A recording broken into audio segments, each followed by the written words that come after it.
Alright, so we're live for episode 2 of Lou Pickney Plays Fire Pro Wrestling World.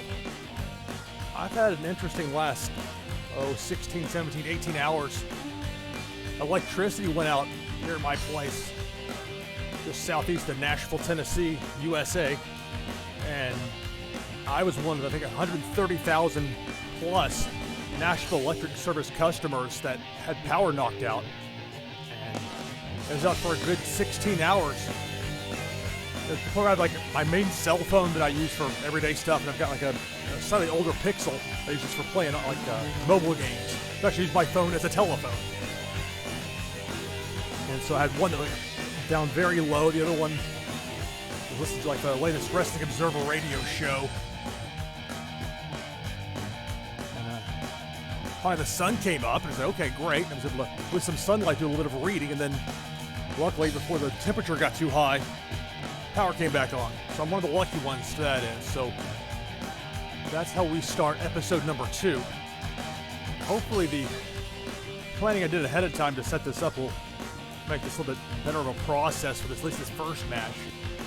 It helps be able to go through and set things up as far as which arena you're going to use and what kind of look it's going to have, and double checking all of that. So I've done that and set this up for at least Fale and I think Enzo Amore are lined up to, are said to be booed.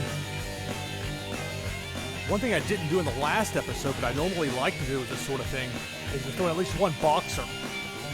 So I, maybe a week or two ago, downloaded maybe a dozen, maybe more boxers from yesterday and today.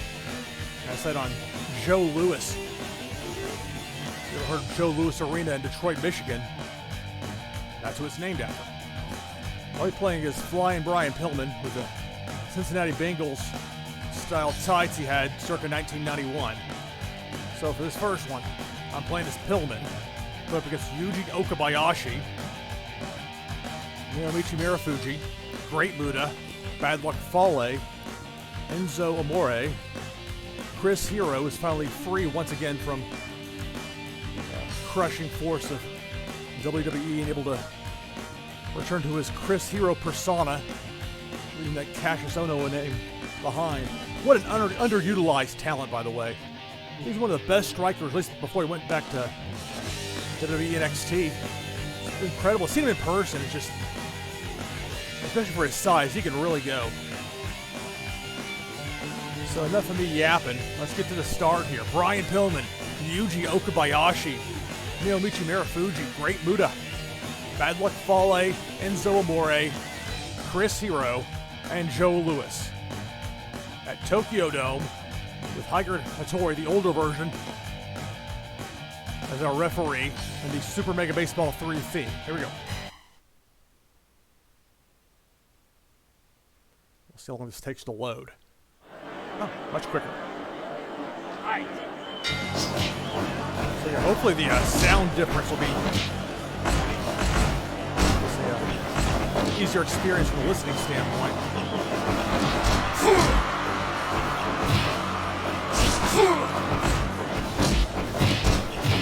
You gotta watch those flash knockouts of the boxer. Part of the fun of having one in there.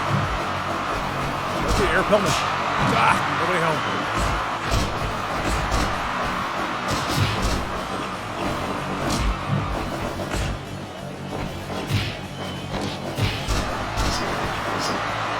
Taking it to me early. Got no counter for the Great Muta.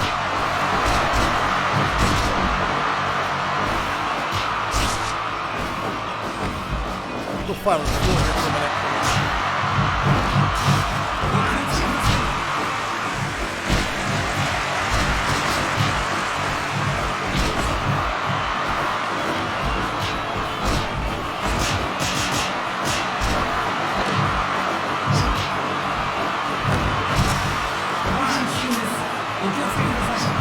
Went after a sledgehammer.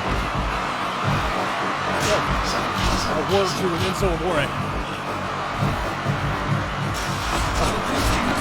There's that.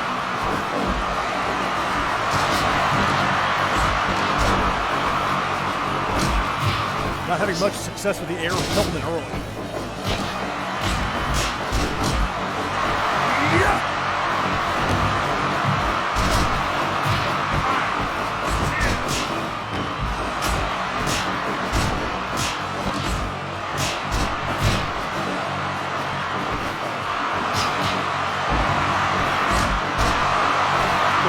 continuing on Marufuji.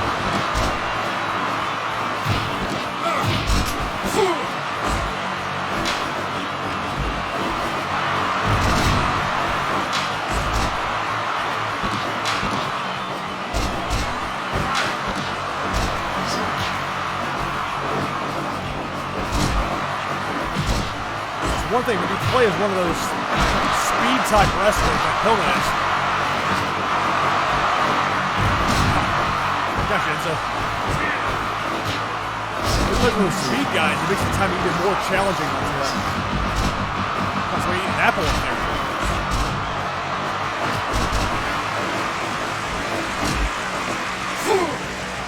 There's a lot to keep track of when you're playing and watching with 8 wrestlers and a referee in there all at once.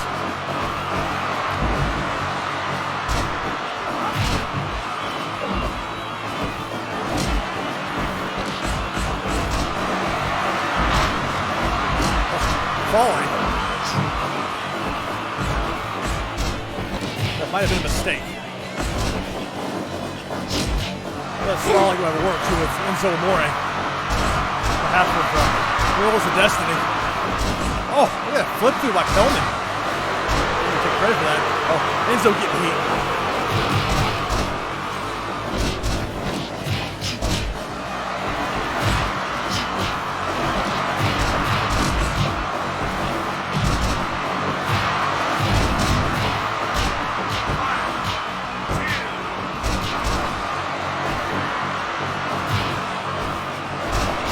Very rarely do any streaming at this time of day. It's 1:40 p.m. Nashville time, Central Daylight Time.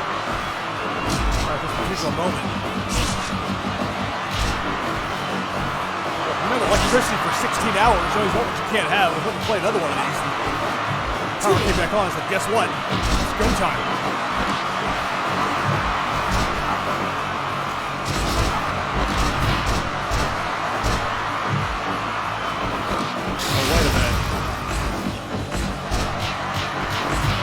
Did I turn pinfalls off on this?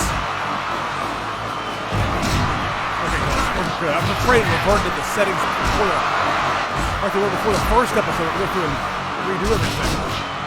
I thought I had fixed it. I was thinking something and actually doing it are 2 different things.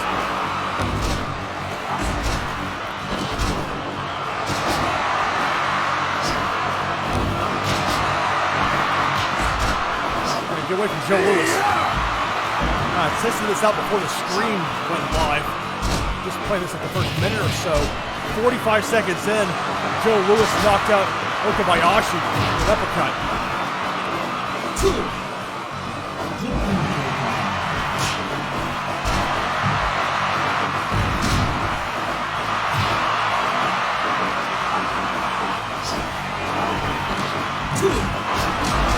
I like the Marufuji's blood. He's bleeding before.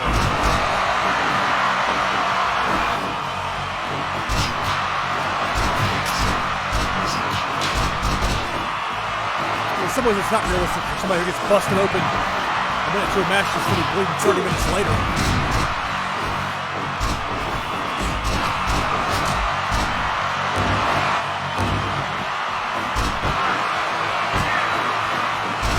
Near fall on Okabayashi by Chris Hero.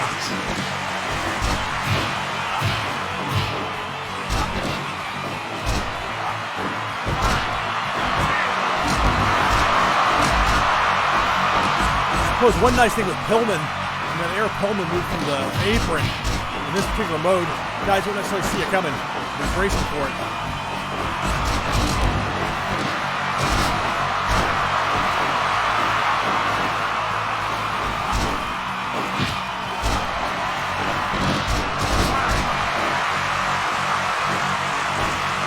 Nice support shown by the crowd.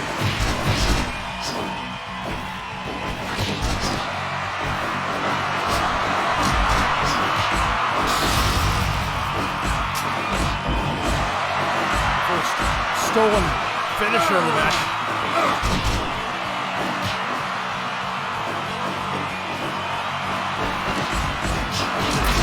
Whoa, first critical.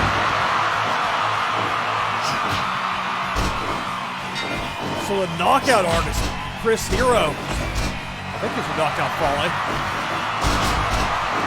It's either him or Joe Louis, I would think. And Joe Louis is laying there on the logo.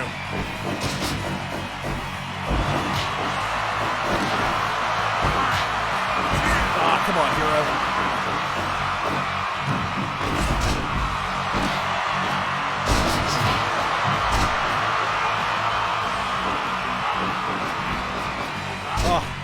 Trying to do a plunge on the Muta. Didn't quite time that right.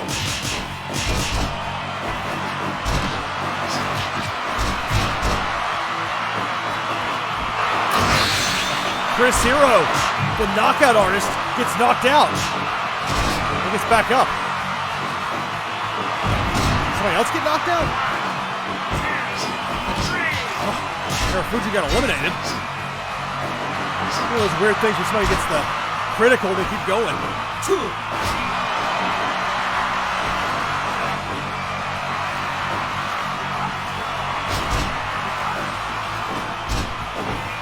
I somehow doubt Brian Pillman would make Joe Louis tap out to a half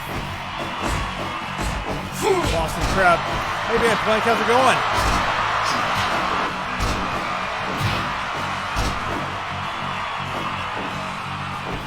I mentioned when I started the broadcast, the power at my house was out for about 16 hours. Nashville got blasted by some severe weather yesterday, around 5 o'clock local time. Yeah, I'm having fun with the streaming. The fire promoter kind of ran its course for me, called it time intensive. This I can do quicker if I need to, or I can do more if I feel like it. Yeah, I mean, I think it was 130,000 customers in the greater Nashville area. And that's just people served by the Nashville Electric Service. There are many others in the other suburbs that also were knocked out. Thankfully, it came back on in time for this afternoon warm-up that's slated. There's a knockout. Muta. Chris here, I saw him get critical, but I don't know.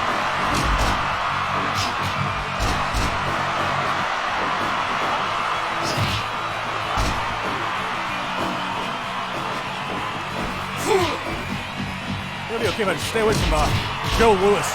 Flash knockout.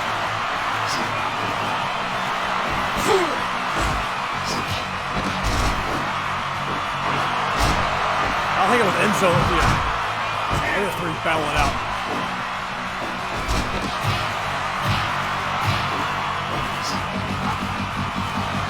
Fale, Muta. There's 2 of the 3 eliminated along with Marufuji. I'm playing as Pillman. You got Enzo, Joe Louis, the boxer, Chris Hero, and then Yuji Okabayashi just rolled out of the ring. That's a 20-minute mark for that.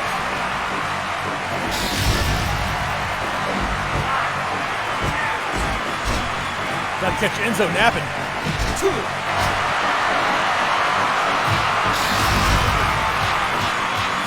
Look at those fists being thrown. Hero blew up throwing those punches.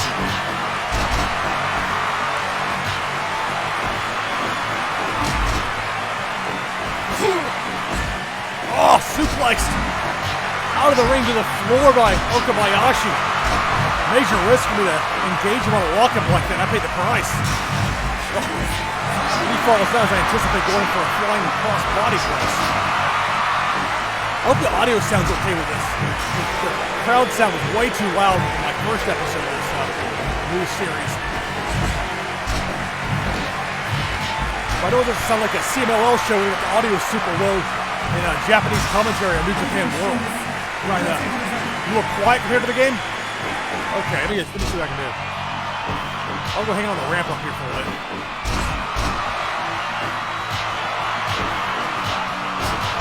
Okay, let's see if they'll help it. The mic up to 100%, maybe this will be a little tinny. Okay, maybe I'll look into that later. So thank you for letting me know.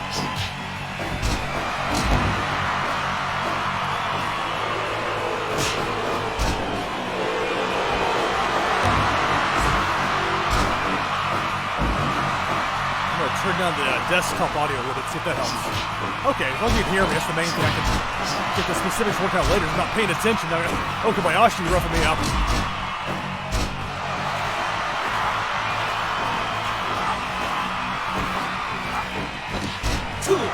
tombstone Okabayashi by Chris Hero. And Joe Louis tries to go for a knockout.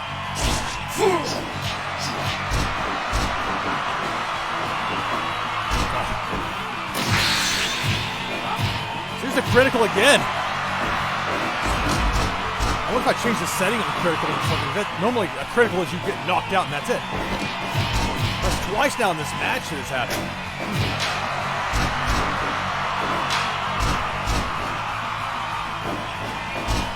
Oh, okay. Okabayashi KO'd down to 4. Joe Louis, Chris Hero, Enzo Amore, and Brian Pillman. And me playing as Pillman.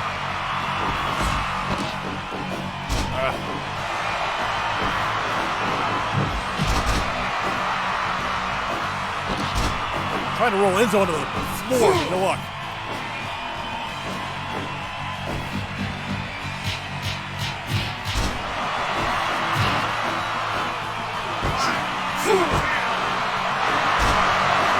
Near fall on Enzo.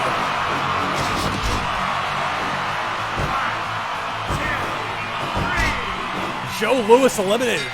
Puts down to Enzo with a tombstone on Hero. Those two and me as Pillman, the final 3. This first match of episode number 2 of Luke Plays Fire Pro Wrestling World.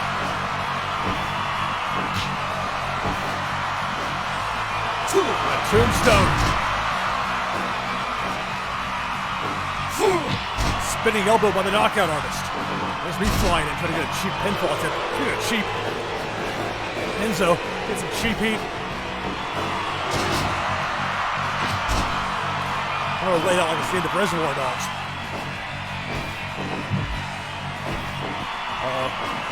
Let's hear what we're gonna do to Enzo. Top rope German? No! I'll let Enzo do his thing. Double axe handle. Somehow it's fitting.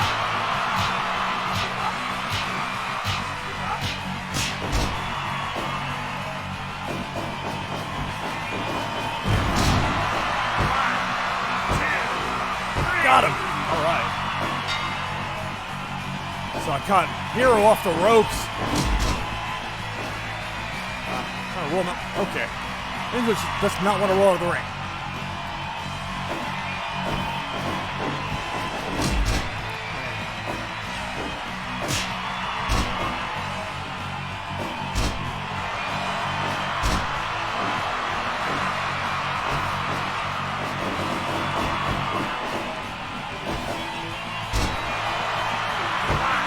Well, let's do it.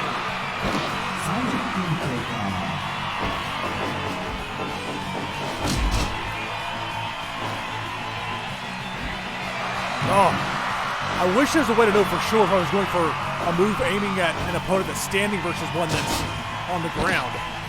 Nobody home. Pillman misses off the top. It's at the wrong button, apparently.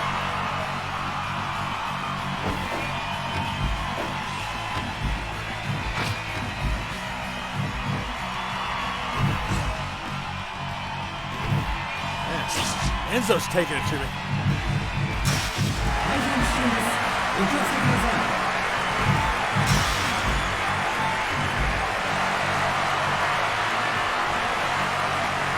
Easiest move to see there behind the far side post.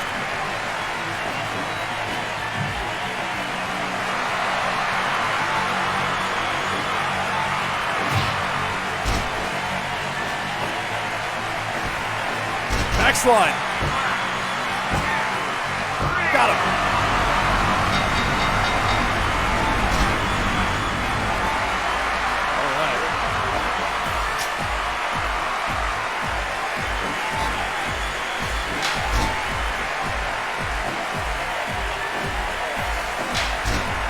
From playing regular, just exhibition mode, I'm used to this cutting me off way early with the after the match extracurriculars.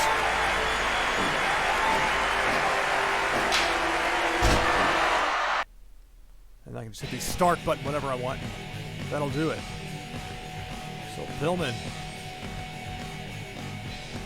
getting the victory.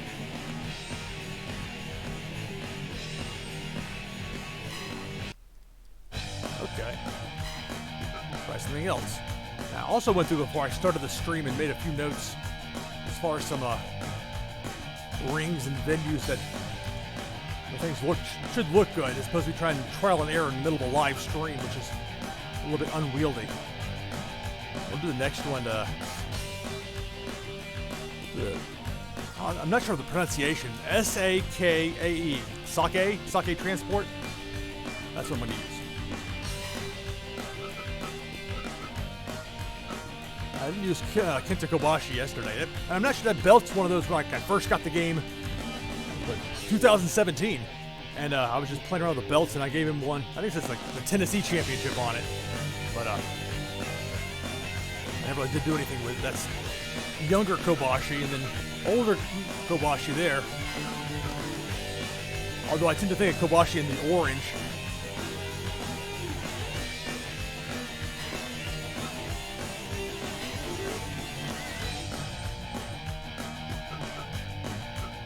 Furnas and LaFon never really got their due as far as being excellent pro wrestlers from North America. Had some great matches over at All Japan. They had a brief run in the WWF circa 1997, but they never really are allowed to establish themselves and stick around just a whole lot. Of course, they're in ECW as well, which is kind of how they end up in WWF.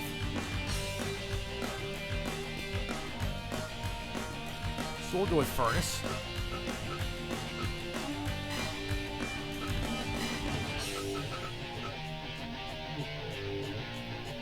The former sumo guy, Akira Taue.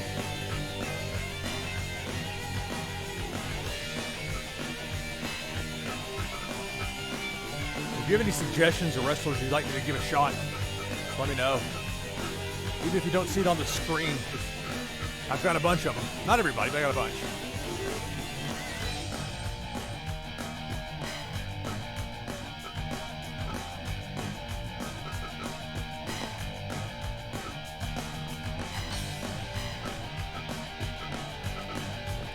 I'll switch to the black tights for Kobashi for a little bit of contrast.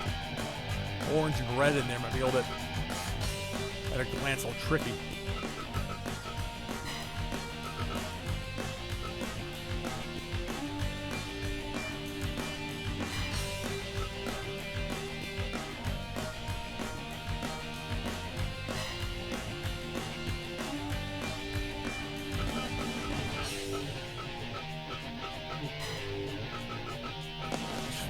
Two Bits ring has a lot of yellow in it and some red, but it's mostly yellow on the apron, so we'll be okay with that. If it looks too weird, I'll stop it and make a change.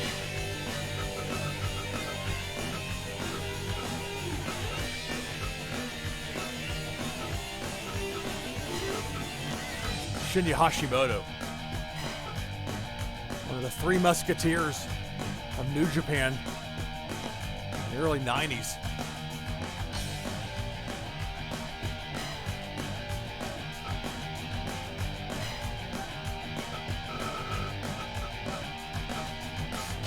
I figured out from the last episode what I did wrong. I thought it was just I had screwed something up because I was trying to hit the random button and I kept cycling through the same three guys. But I wasn't hitting the random button. I was actually hitting the alphabetized button. That's why I kept going to those three back and forth.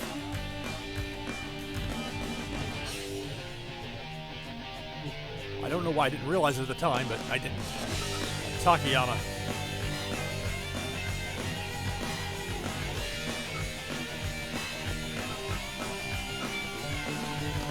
Knock on my door.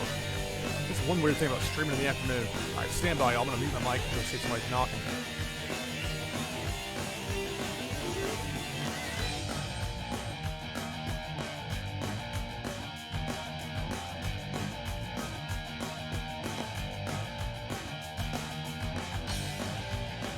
Okay, so nobody at the door.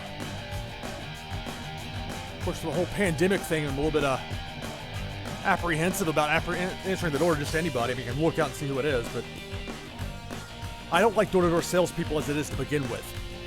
Coming on my property, knocking my door, and you know.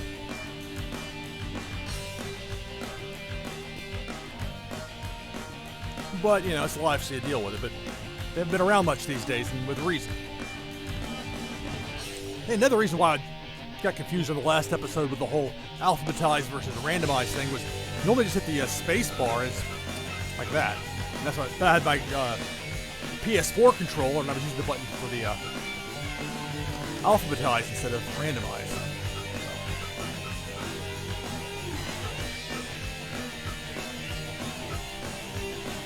So it's classy Freddie Blassie.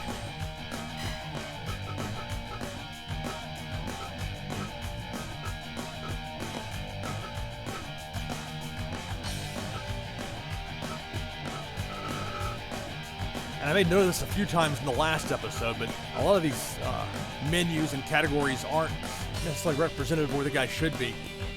It's just I haven't moved some stuff back from where I had to adjust some things when I was playing fire promoter mode. That was a little bit unwieldy.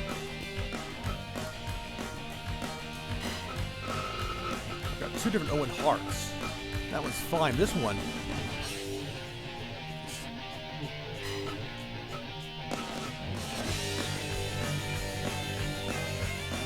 I'm a fan of that edit. I can't think what to say about it.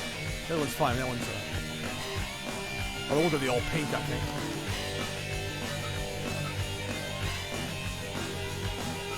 Let's see how this looks. Referee is Tommy Young.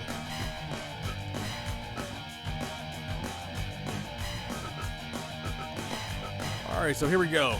The second match of the second episode with me playing as Kenta Kobashi against Doug Furnas, Akira Taue, Jushin Thunder Liger, Shinya Hashimoto, Yoshihiro Takayama, classy Freddie Blassie, and Owen Hart.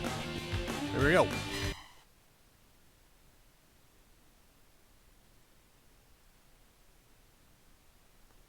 So hopefully whatever the issue is with the sound, with me sounding a bit too tinny or whatever, will be remedied for the next episode. Tommy Young. Mavs, what's going on, man?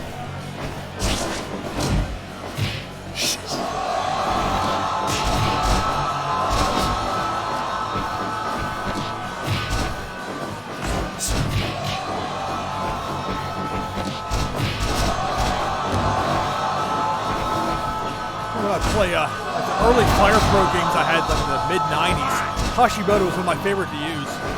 And there's actually a New Japan game for the PlayStation 1, Tuken Ritsuden or something like that. Also fun to play in that. That's how I first got to know a lot of those early 90s New Japan guys. Just that game in Fire Pro.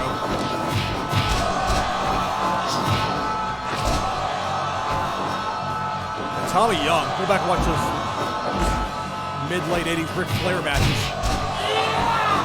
One of the best.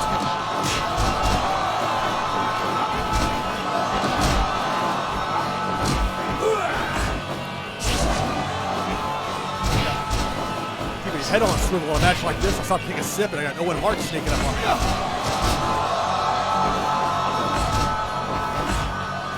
Here's Kobashi on the right. Oh yeah, Super Fire Pro Wrestling X Premium, man. Summer of '96, I had a lot of fun with that game. My freshman year of college.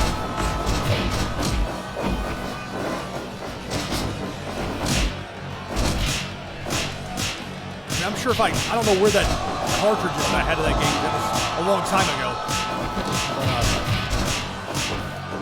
But, a long exchange here with Liger. Taue with Scorpion Deathlock. But it's great for the Super Nintendo because we had like multiple controllers, obviously. And friends over who didn't like pro wrestling necessarily, didn't know it, or 1996 pro wrestling was on the upstream for a slowdown of 93, 94. Doldrums. Point being, this game had a way of non-wrestling fans to enjoy it. We're all over the place here with the Doug Furnas.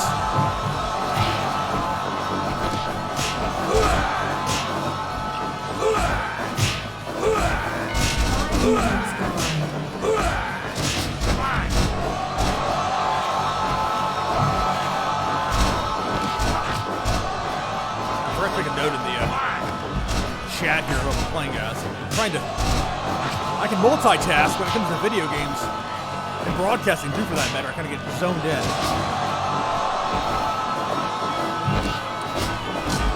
Here we go. Lennox, Kenta, Kobashi. Must there be any?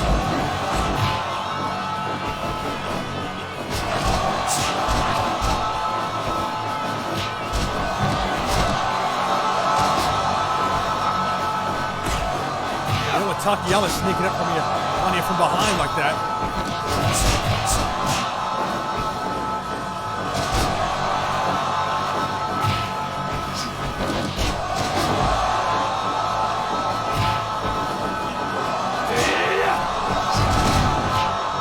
Owen and Liger spikes powerbomb.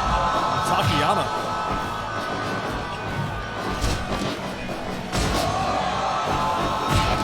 Tough couple there from Blassie, an elbow from Kobashi, and a submission by Hashimoto. Might as well let go of that near fall or the pinfall attempt. Referee's busy trying to get a check on that submission try. One thing with this board, I wish you could mod up that bottom light post there. I've been told there's even some people that know modding way better than I do. It just can't be done, unfortunately. On this view, it's not too much of a problem, but trying to do some of the crowd mod stuff just will not cooperate at all.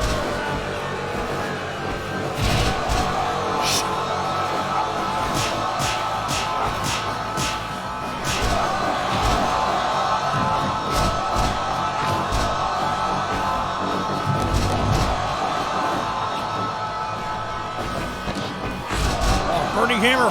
Oh! Taue makes the save.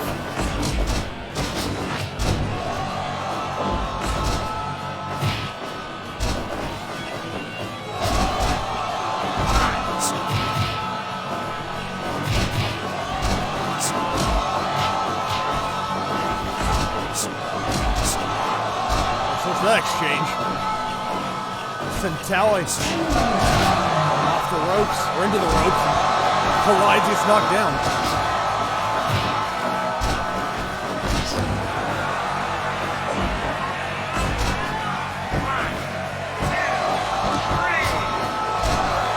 Tommy Young's busted open. Man, so Furnas is eliminated. I wasn't trying to pin him, but I forgot. Some of these wrestlers, like a circle button instead of going for a headlock, they're eliminated for a pin attempt.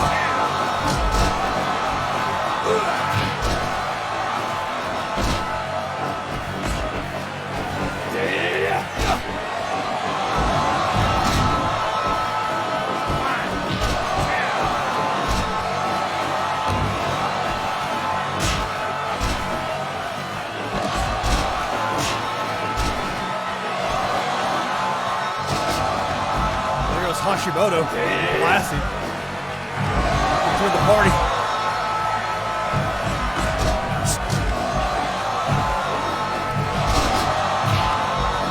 Hashimoto is having none of that offense from me on the outside. Come on, Blassie. There you go.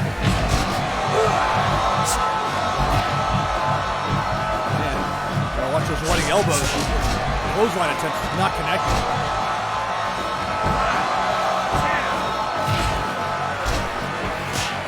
I realize logically it doesn't make sense to break up a pin attempt, but it's part of the fun of the game.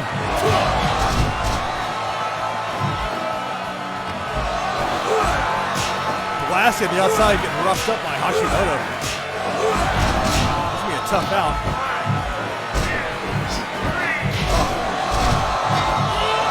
Trying to save Liger. With Taue a receipt for breaking up my burning hammer attempt earlier, but no luck.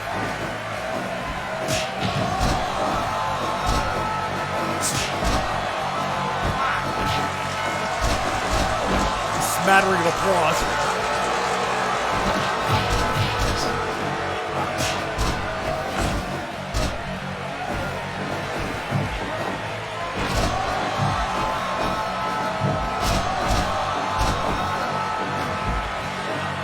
Wait for Takayama for a moment. Let's make a dive on Taue. Yes!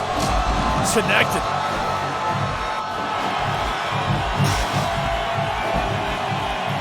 It's not false count anywhere.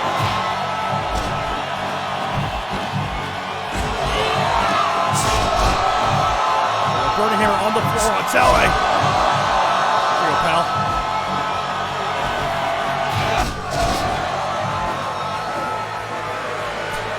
Blassie gets some heat.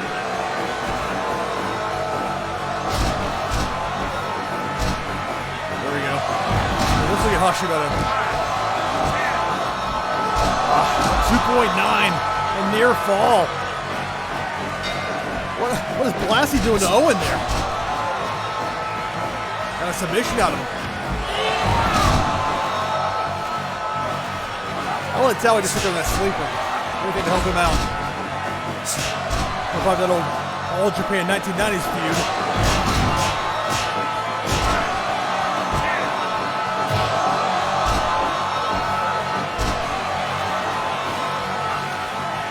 Hashimoto gonna make Blassie submit. Not yet, anyway.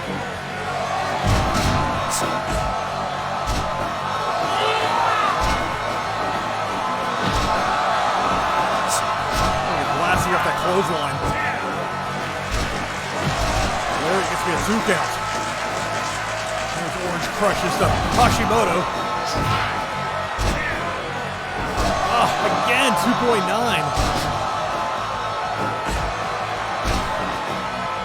These guys wear each other down a little bit. Oh, the choke slam. The choke slam. What's going to go for a pin? Taue's finisher right there. I'll take it.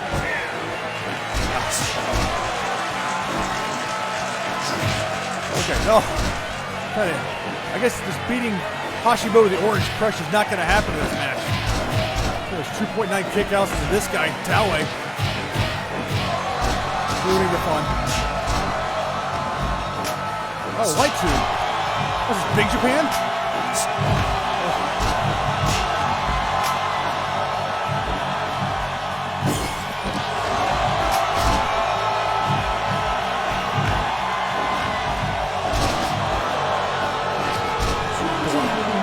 Blassie getting some heat.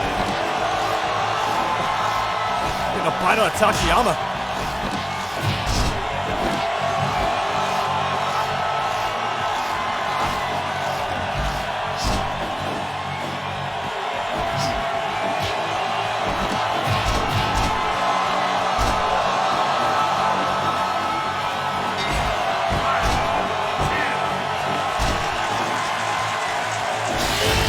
Whoa!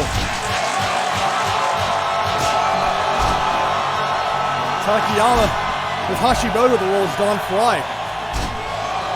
Got a submission from Taue and a submission from Takayama. So we're down to Freddie, Blassie, Shinya, Hashimoto, and Kenta Kobashi.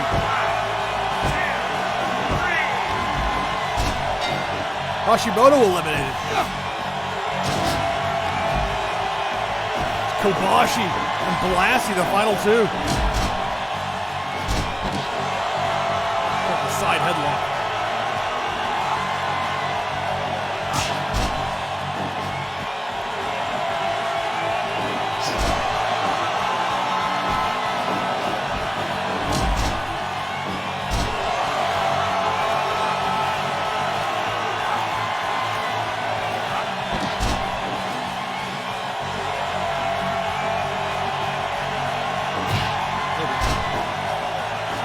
I'm not sure what the leg grip is off the top. That's the one, all right.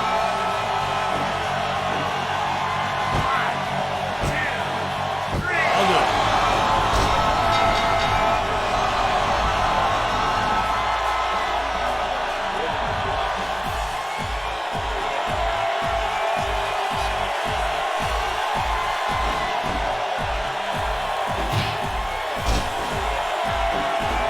Break any cool back suplexes like that.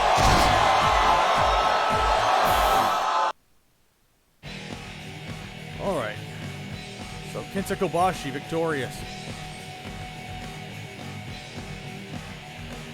The flurry of pair submissions and the Hashimoto getting pinned to set up Blassie and Kobashi, but Kobashi victorious.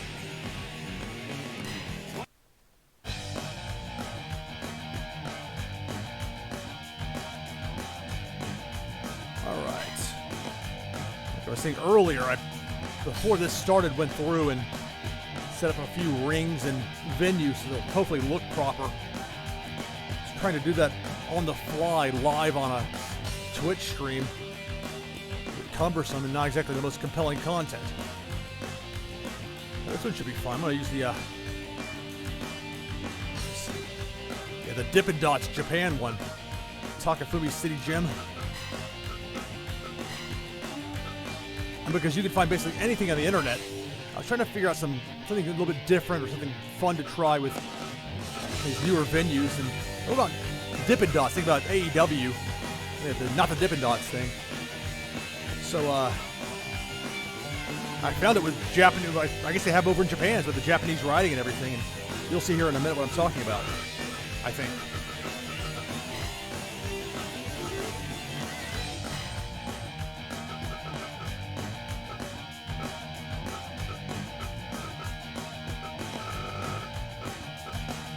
I don't normally use the official Red Shoes Uno because that particular one counts way too fast on the countouts. So unless it's a match like this where there's not any sort of countout involved, and the pinfall attempts are fine. So anyway, if you ever see one of my games that I've seen thousands of them, but if you ever seen any of them online and wonder why I didn't pick the official version, that's why. Also, I'm doing it for you, the viewer. It'll make for a better match, at least in theory. All right.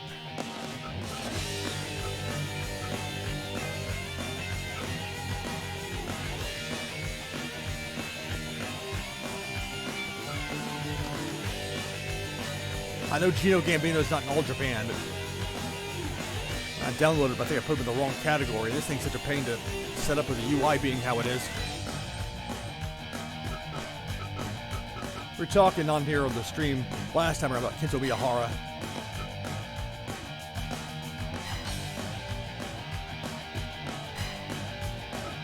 So all wrestlers Miyahara.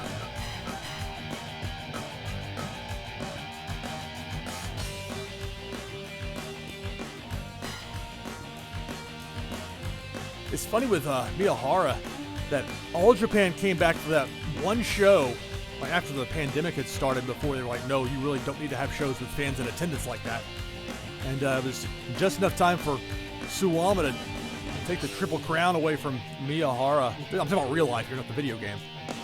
And so, had that not happened, I think Miyahara would have broken the second place all-time for longest reign with the All Japan Triple Crown. Not that anybody would doubt Miyahara's ability or authenticity based on what he does on a regular basis. Just remarkable. Got like Jake Lee in there, and he looks like a superstar because he's very good, but also because Miyahara is an excellent opponent for him.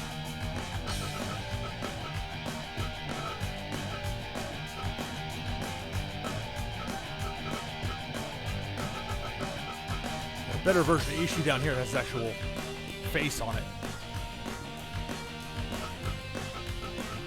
There must be some sort of a DLC I haven't purchased, because I haven't seen anything grayed out on here in a while. This is definitely grayed out for the Painmaker version of Jericho. Like I mentioned yesterday, this is finally a chance for me to play with some of this with the live stream and everything. I've been so busy with NFL draft work on my NFL draft website. Now the draft is over, and I have time for fun like this. Plus, after having no electricity for 16 hours, I was ready to get back on here. And they're projecting another round of storms, potentially severe storms coming through Middle Tennessee for later today. Hope they're wrong on that. We'll see.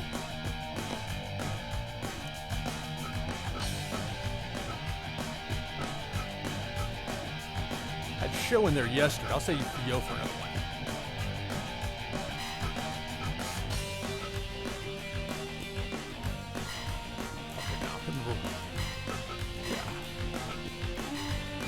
Rocky Romero.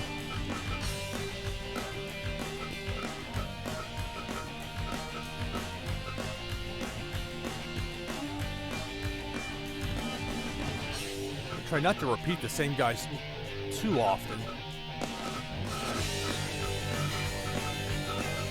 Generally speaking, when I sim matches to post online, I try not to use a wrestler within a week's time.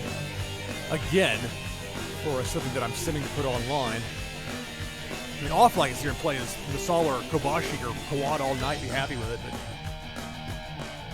just because I'm into vintage 1990s All Japan doesn't mean everybody is. There's going to be such a little bit of variety.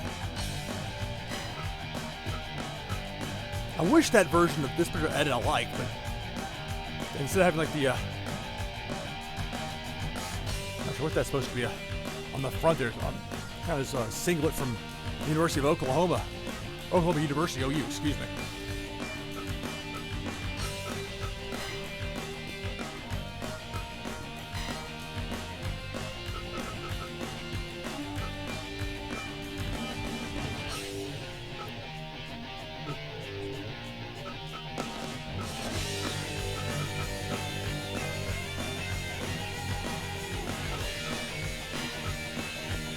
Spivey.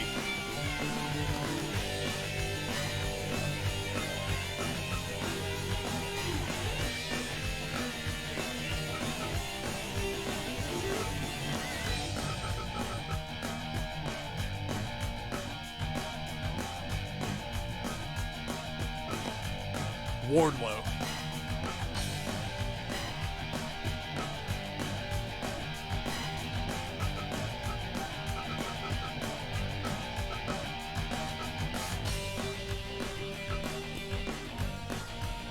Dexter Lumis. It's funny. I know who he is. I've seen his picture, but I just don't watch much at all of anything from WWE. So, except for hearing Brian Alvarez talk about him on the Wrestling Observer website radio shows, I don't know just a whole lot about the guy. No, I've talked about him that much. I gotta put him in. I know he's got a lot of tattoos, but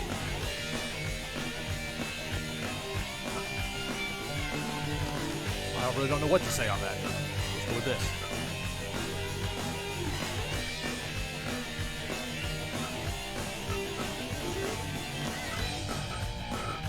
There we go, Bam Bam Bigelow.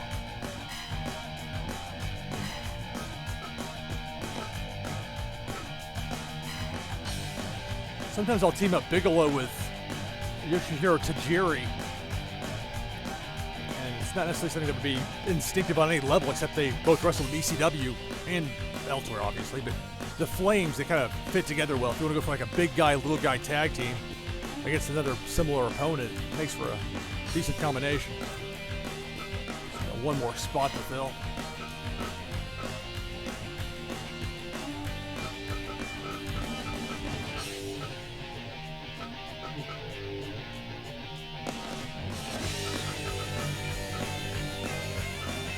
I mentioned before, I downloaded a bunch of boxers a little while back to use for this very purpose. Those flash knockouts.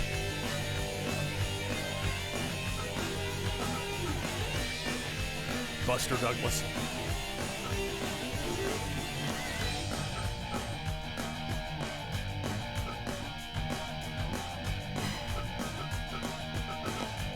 With Lennox Lewis.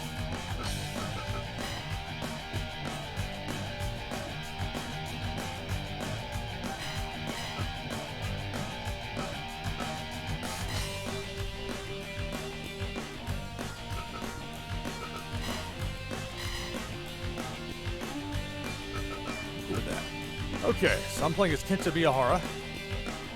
My opponents, Rocky Romero, Dr. Death Steve Williams, Dangerous Dan Spivey, Wardlow, Dexter Lumis, Bam Bam Bigelow, and Lennox Lewis. Let's see how this looks. And again, I went through with a few different rings and tried to set this up before the live stream started to make for a easier experience. We'll see how this goes. Hi. It's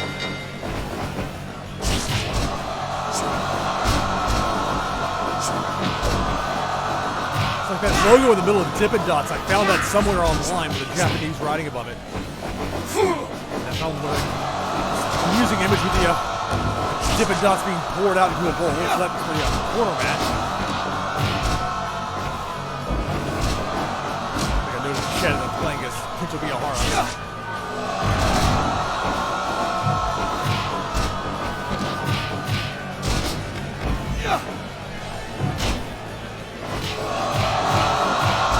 I don't use this particular style of look with a pink border, or not pink, any color. Like this is a particular ring mat design you can choose when you're setting up a ring. A little border to it.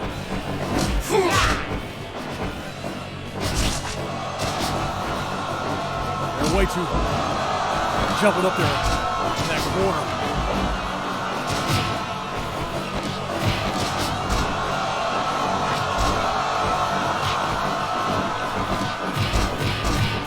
Bigelow charging back at him. Ducking up to the outside. I didn't try to swing myself back into the ring. Quite work out.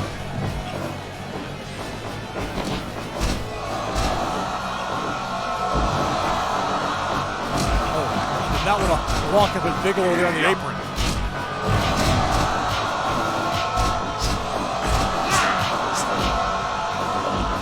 Dr. Death picking up Spivey. Was right there with the Rock, ready to knock him down. I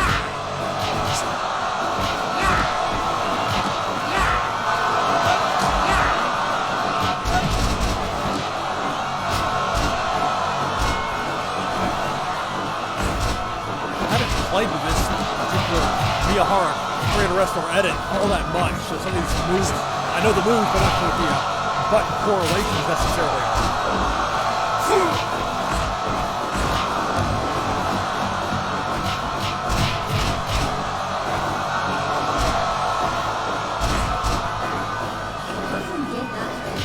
He was going to get a legitimate near fall on Bigelow less than 5 minutes into the match.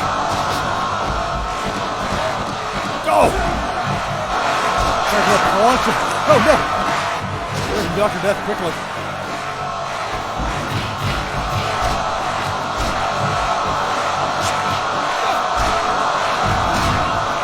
Getting loud. My headset in this.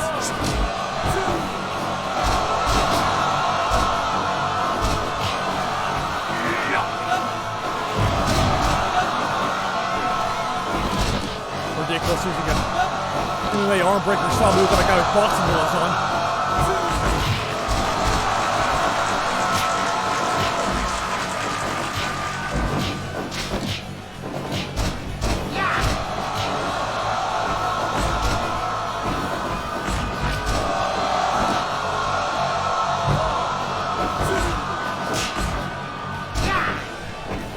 Sheepshot. Wardlow from behind the elbow. Ah, yes! Of course, Bigelow didn't go down after that. Perfect. Catch him doing the cartwheels. The chair immediately close by.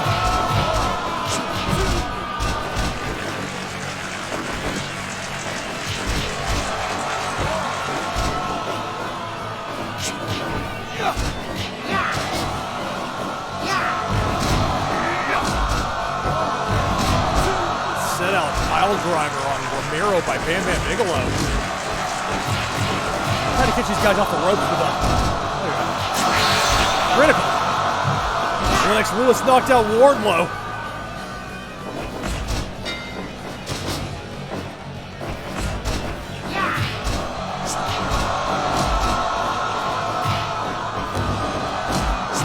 There's a Mr. T edit on here with boxing gloves on.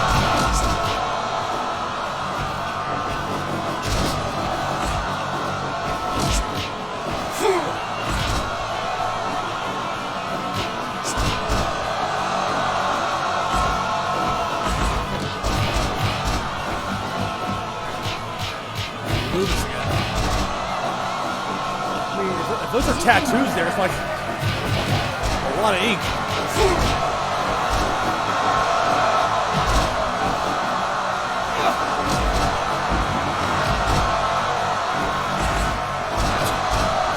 Lumis just picking up Rock. I can see the foot kick.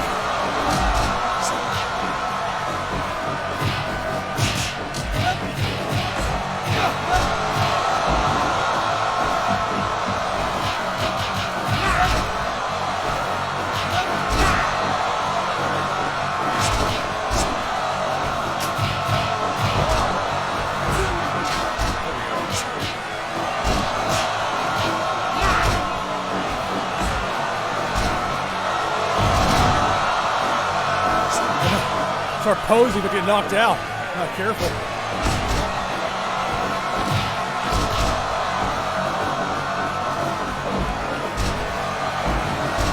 Spivey and an armbar.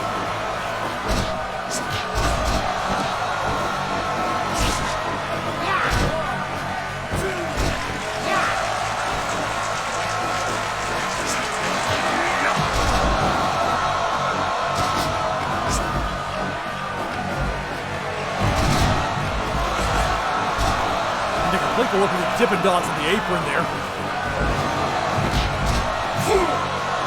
The art is not my strong suit. And I'm terrible as far as trying to create a CAW, make a wrestler or whatever, create a superstar. The ring design that I can have some fun with. Oh, brutal on the floor there on Lumis. No, Dr. Death, this is not a false count anywhere match.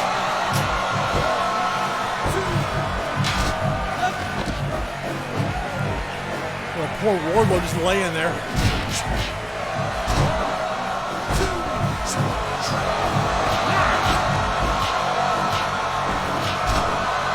Spike powerbomb, Spivey and Miyahara. And Romero.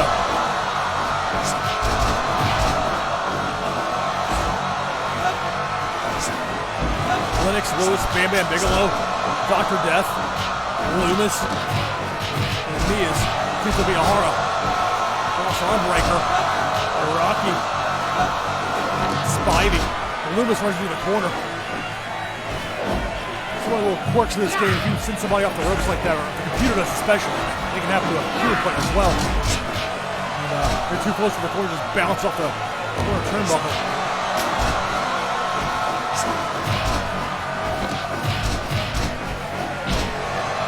Lennox Lewis stalking me. They're going to get away.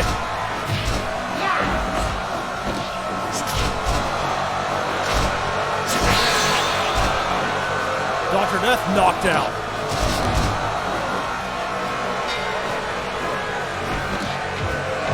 Down to 6.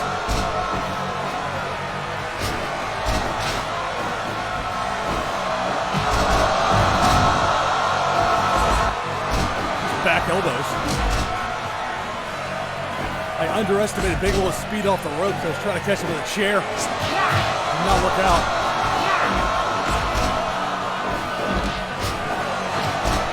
Kicks in the face by Bigelow. Message taken, it's over here.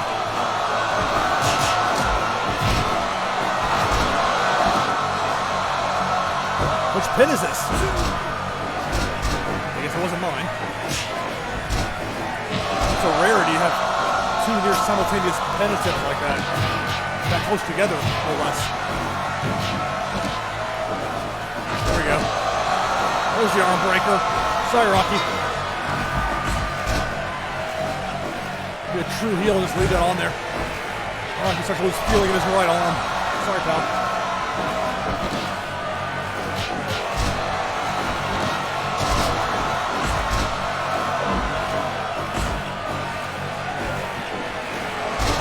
I'm just gonna keep it on there for a second. Why not? Unless I gotta watch out for Lewis and that uppercut. All right. Spivey had to ruin the fun.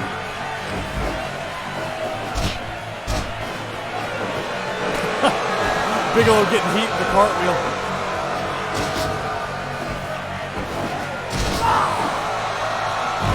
Brainbuster. Kind of botched that one.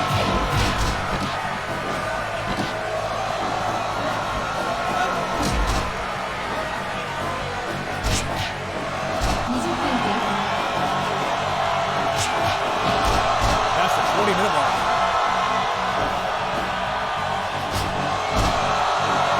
Non-modded version of this, there's not a bell. There's not a, this is a little small venue here. There's nothing like a ring announcer.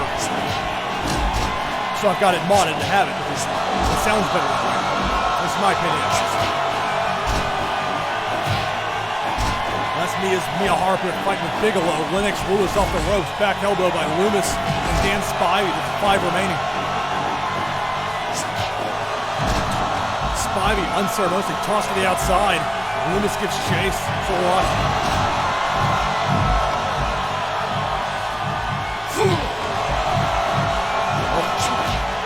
body slam on the floor by Lumis. Lumis, excuse me.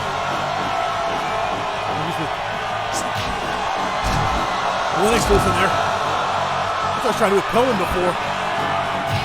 Slingshot myself into the ring.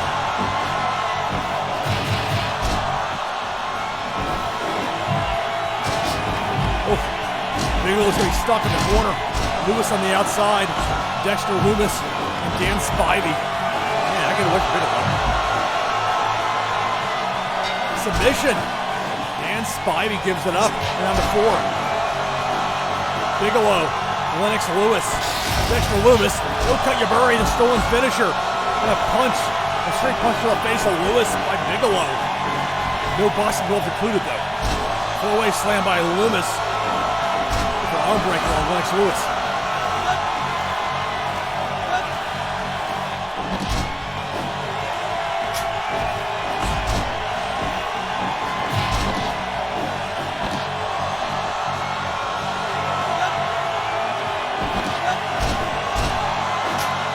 Afraid that was going to happen in the chair. Sitting there kind of vulnerable. Got a submission move on, but technically the few participants still remaining in this match.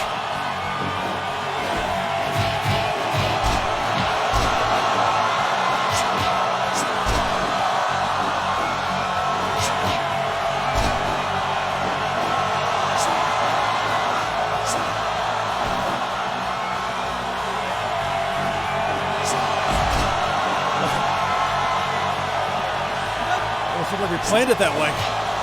Tandem offense with Bigelow and Miyahara. Sit out pile driver on Dexter, Lumis by Bigelow, the big splash. Only a 2 count. Oh, just missed on that. Gotta watch the plancha.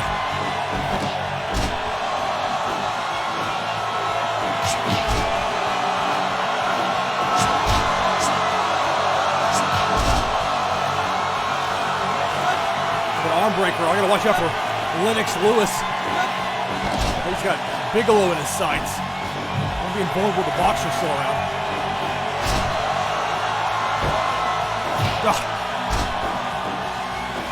Okay.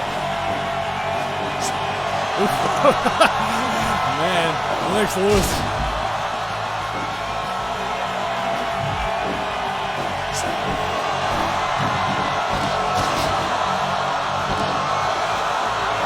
Submission. Miyahara gets a submission out of Lennox Lewis. Pin attempt by Dexter Lumis on Bigelow at 2 counts. We're down to 3. I'll let it go. Dexter Lewis, Bam Bam Bigelow, and then me at the top of the screen there, Kento Miyahara with 3 remaining. Enzo by Bam Bam Bigelow.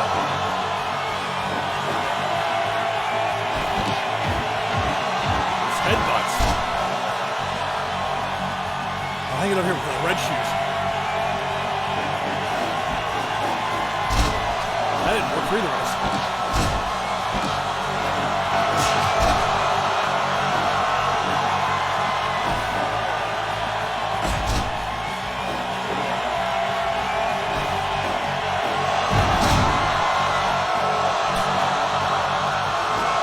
Let those two fight. I'll just post to the crowd. No. Bigelow's bad enough as is. Give him a chair. No thanks.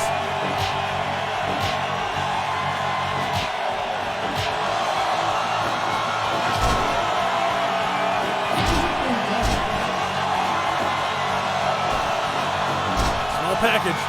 Oh, you jerk. Come on, Lumis. I had him. Bigelow's gonna be tough to take out, dude. Come on.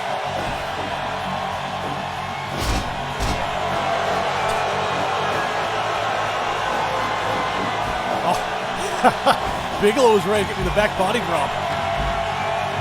Or that's my advantage there. It was actually off target. I hit that move off the ropes. Now Lumis go to the outside. All this brawling out here. No countouts, no disqualifications. That probably wasn't going for it, but I'll take it. Well, Bam Bam gives him a chance to get a breather.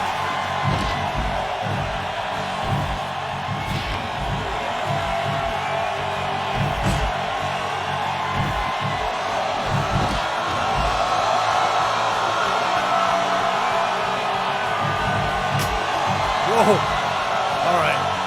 Miyahara out. You guys fight with a baseball bat. No part of that. Oh.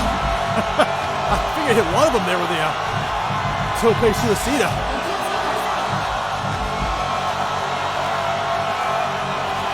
What's Dexter Lumis there? Spazzing out. It's like a 2K20 glitch.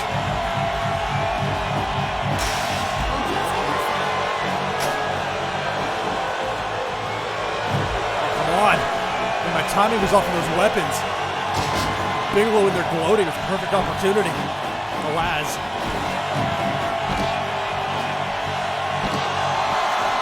Oh, down to 2.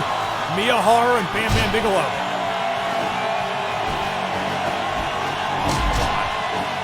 Trying to do a little drop down move.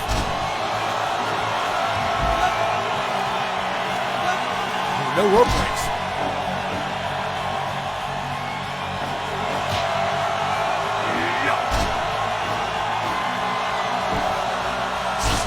Right to the eyes.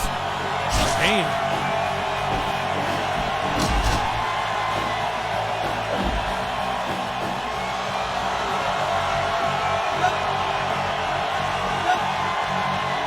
You face a guy a lot taller than you, a lot bigger than you.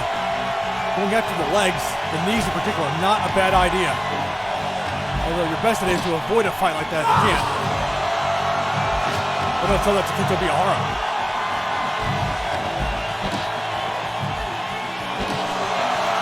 Well-placed camera shot.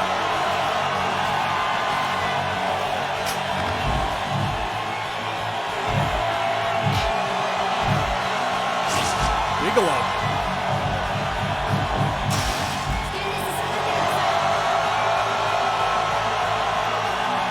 Hang out with Wardlow and Dr. Death. Oh, come on, Bigelow. Don't tempt me.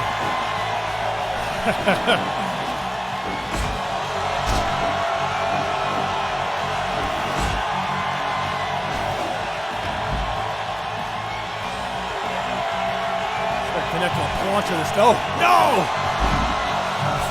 Let go of the button in time. I was wrong. This isn't turning out very well. Headbutt from Bigelow. Man, gotta get it together here.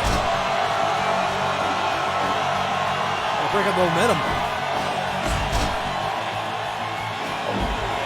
Stomping his gut a little bit.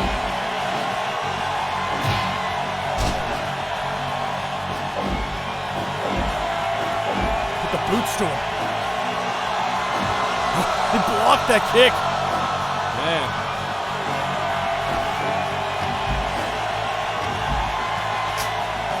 Seems fair.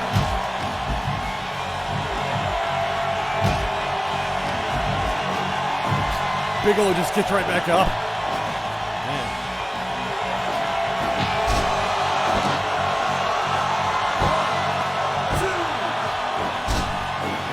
Two count. Only 40 minutes into this small package. Crowd's not buying the near falls.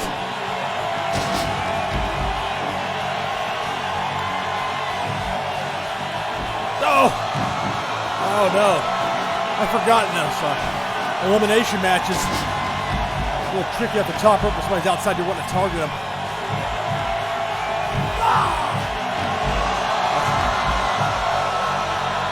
I think that would have won it for him if it hit the ring.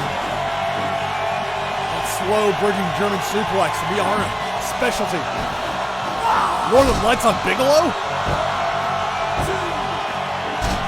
I'd say the strength needed to hold down Bigelow for a 3 count might have been a bit much.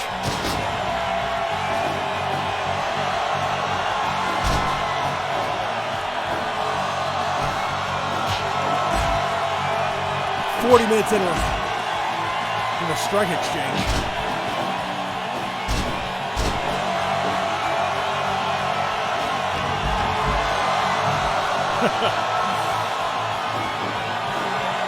Bigelow trying to goad me into making a mistake.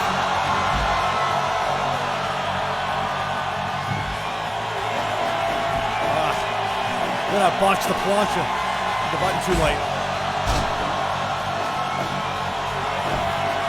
slow motion German. Off the bridge, but this might do it. Oh. I get Bam Bam to tap out.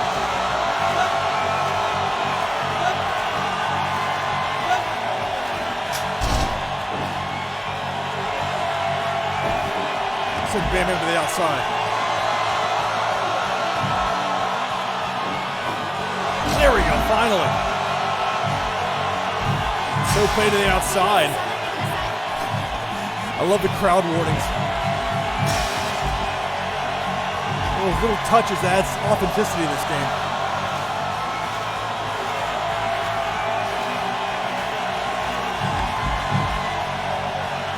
Oh, I was trying to throw him the other way.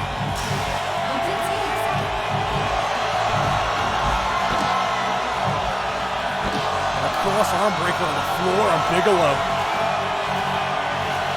Miyahara.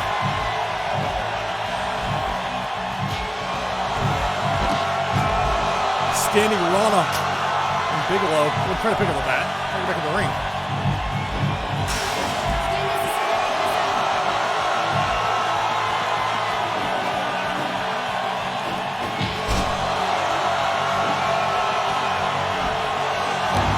Splash off the top of Miyahara. Bam Bam. 45 minutes in. Unrelenting.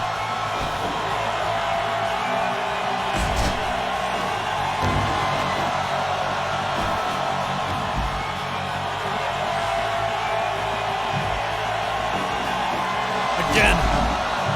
There's a second Tope Suicida. Brainbuster on the floor by Miyahara on Bam Bam Bigelow.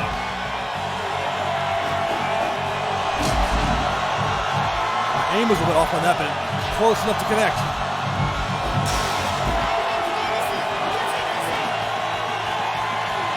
Oh. If I could be away from the other guys and have this up there, it might work. But no.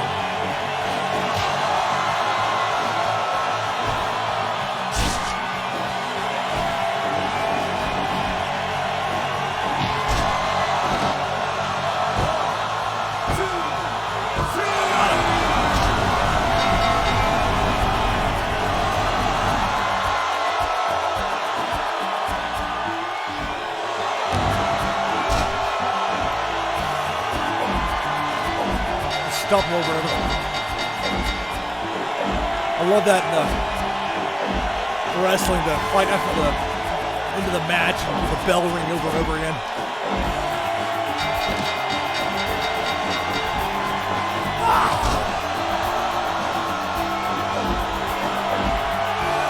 Enough of that.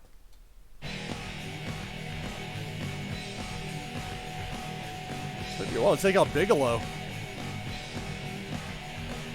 Your winner is Kento Miyahara. So we got 2 matches in the books. So at least one more. Let's see.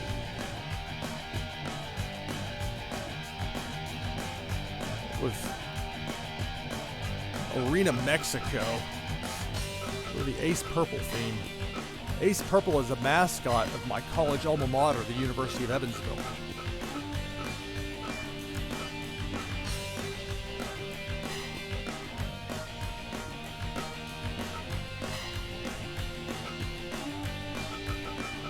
I've got a few guys that are referees from down in Mexico.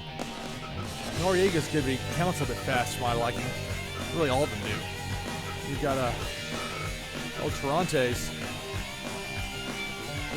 That's the thing, I've never really understood why it's like this, but that's just how it is. But the referees in Lucha Libre tend to count very slowly, to the point where it makes it very difficult to play a 2.9 kick out like you get in many other places.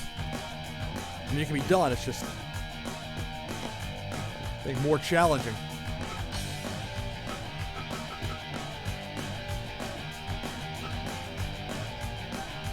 Let's not talk about the guy, El Tarantes.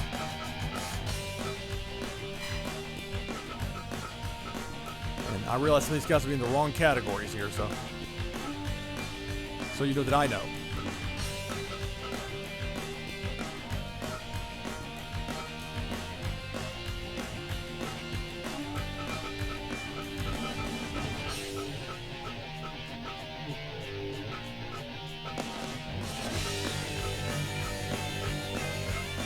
If anyone in particular y'all want to see involved in the match, just let me know and I'll do what I can.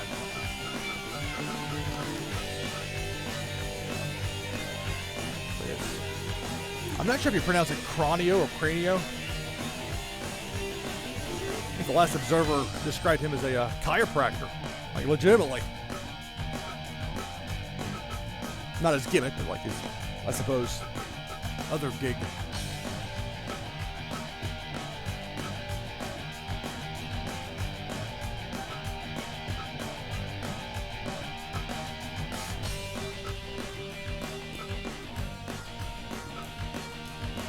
It's always a little weird when Okamura shows up in New Japan during the Fantastica Mania shows. At least at first I wasn't familiar with him, then got to speed pretty quickly. A Japanese native, but enjoys time in Mexico enough where that's where he works most of the time. And it doesn't hurt for New Japan to have someone down there that speaks the language. They send a young lion down, like just Kawato showing up with Mexico City with nobody there able to communicate with him. At least he got somebody.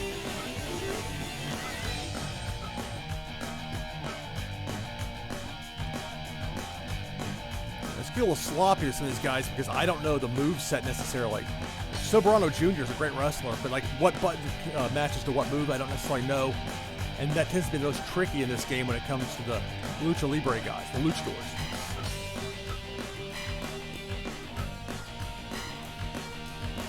I noted this before I start playing this time. I'll be playing as Soberano Jr.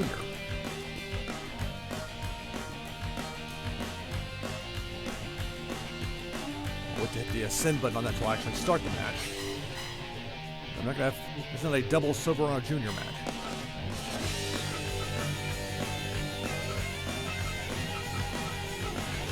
Yes, Finn.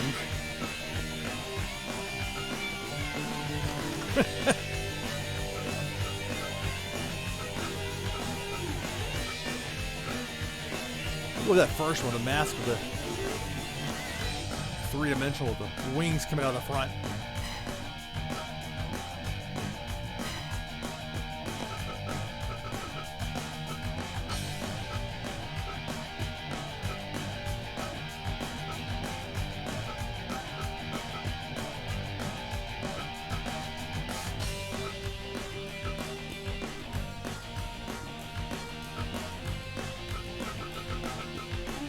Go for Dragon Lee or Ryu Lee, call him what you will. But I think we've got a version of the New Japan side that I like a little better as an edit. Yeah, it's got the actual image from the New Japan downloadable content. But again, this is where somebody took the downloaded version, which only had like one or two costumes, you got these different looks for them. And really, it shouldn't require a third person that's not with the company to come in and do this to an edit to make it better.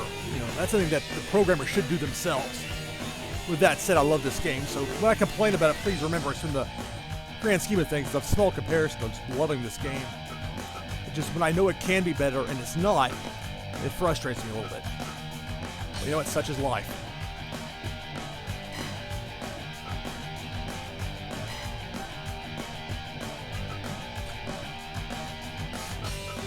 Hikuleo in there just to mix it up a bit.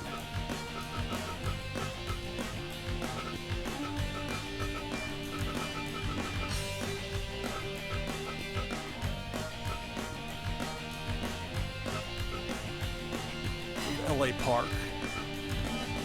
The yellow version. I go with that.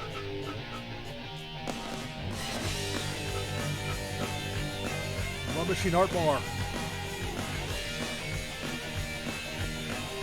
His last ever match was a 5-star match.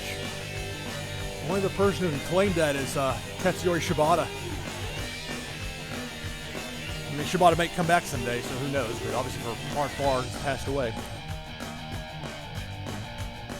Always wonder what if with Art Bar, because Eddie Guerrero ended up in ECW. As I understand it, the plan was for Art Bar to come in as well, and that would have been, it would have changed, I think, the whole Eddie Guerrero Malenko dynamic. But who knows what it would have opened up? But unfortunately, we never got to see that. With Mil Muertes.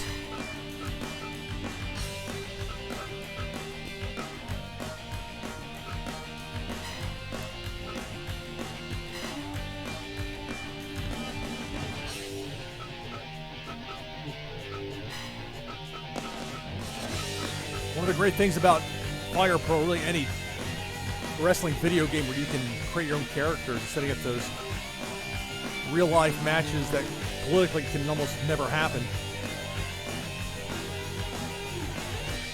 Or in the late Paraguayo Jr., perhaps. I like how the whoever designed this particular edit took the Los Ingobernables design and flipped it. It almost looks like the actual merch did, his t-shirt.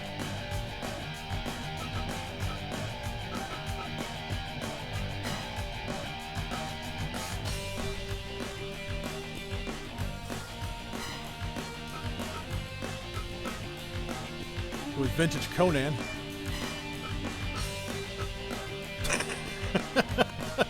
I forgot about some of those outfits that Conan had early 90s.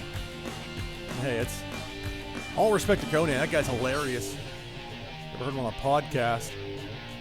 He'd probably goof on it too if he were here.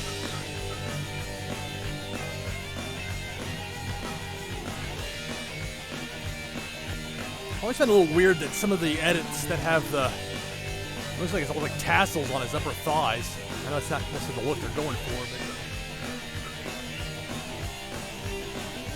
there's some oddities about the game.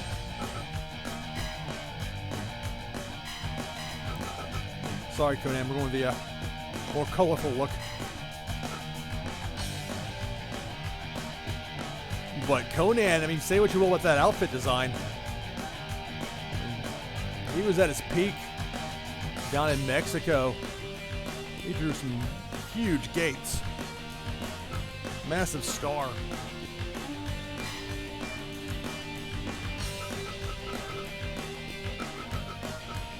Where's Hoovy? We'll get Hoovy in there. Yeah, the juice.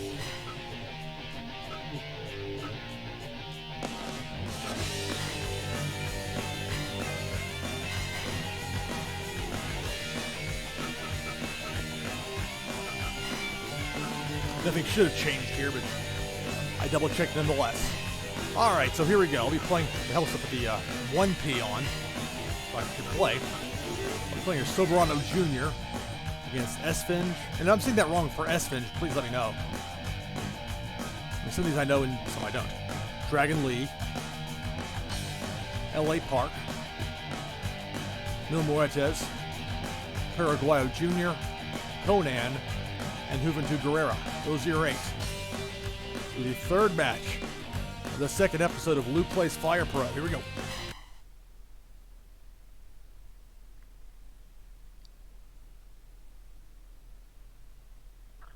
If it'll ever load up, that is.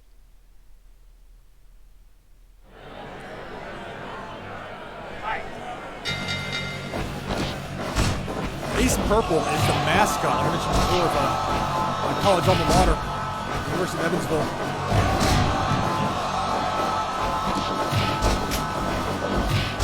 Try and pin Dragon League 20 seconds in. So for the little sideboards there, I love that you can mod this stuff. Huntington Bank. Now, granted, I don't think there's a Huntington Bank branch in Mexico, but it's my design, so guess what? We got it.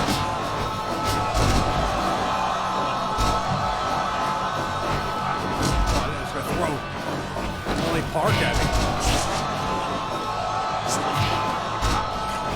Stalked.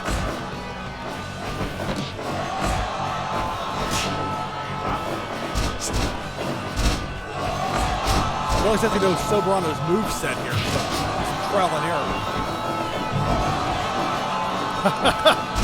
Dragon Leap is ready for me with that. Got him once, but not twice.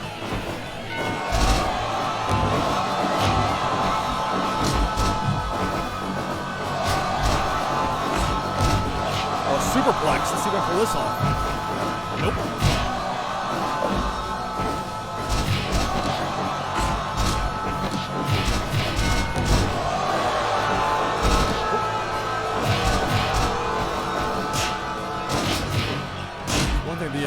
This PlayStation 4 controller I've got plugged into my computer, like a square and a triangle button are really all too close to the options button. It pauses the screen. That's just more a matter of the design than anything.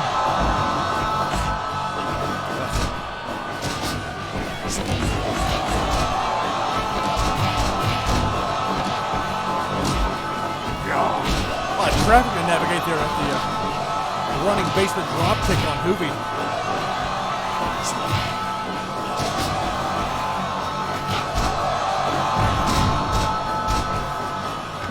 Go to the outside here for a minute. Oh, come on. I like the way this Arena Mexico arena building, whatever. There's a lot of room on the outside. A lot more than having most of the other venues. There.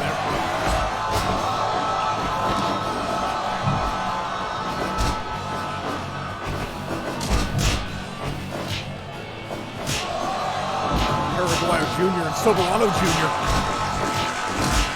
Double team on Hoovy, but then it's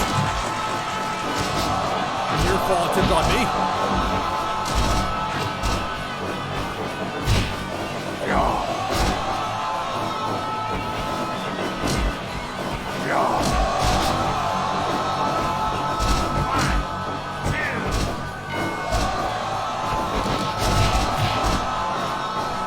Flying head scissors attempts. Piranha.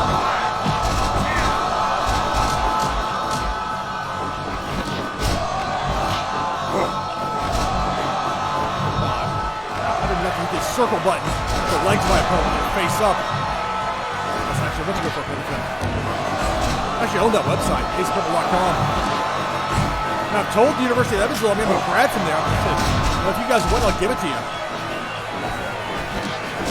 Oh, Conan taking a light tube to the head. Oh, look at that. That was trying to do. For a while, I was trying to take a hardwire baseball bat.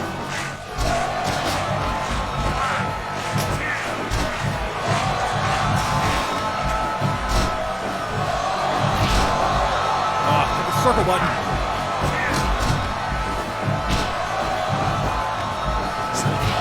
Missing spots left and right here.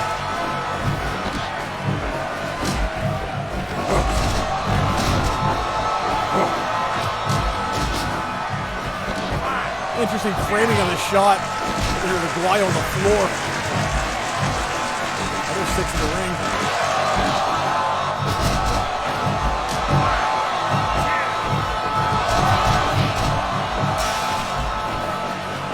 It's a real wide shot for him.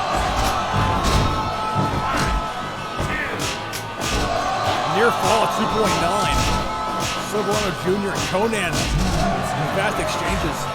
Soberano Jr. gets the better of it. Look for Hoovy. Kicks me in the face.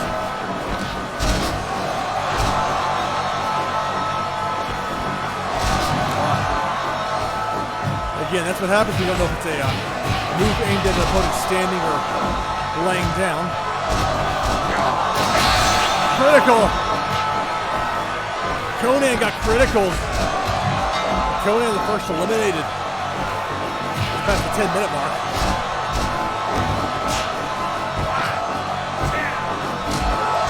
Near fall on Hoovy. 2.9. It's fired up. It's kind of a strange animation there, but it works for a few guys. Like the Bushwhackers, like Big Boss Man. Trying to mimic different things, different people that kind of somehow manages to work to that effect. You know, I got LA Park over there doing the Yeti dance.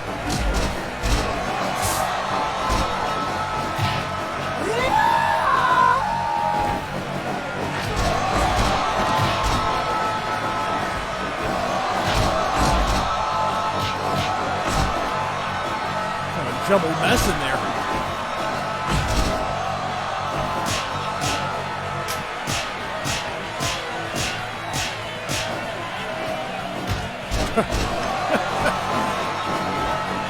That's one nice thing with a video game. I mean, it's not any fun to see somebody legitimately get hit in the head with a chair or a weapon or whatever. This is a general thing. Look at this. 2.9.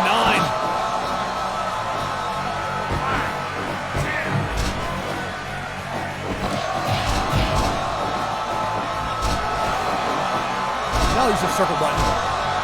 On this bench. Got a slow count there. That's your suspenders. Why use a regular baseball bat when you're with barbed wire on it? A cat climbing a tree.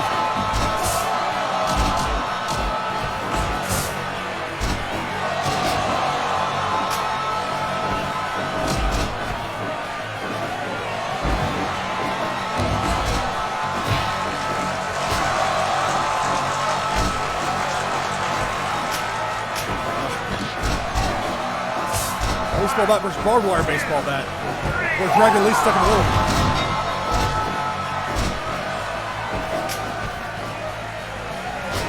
So a 3 count.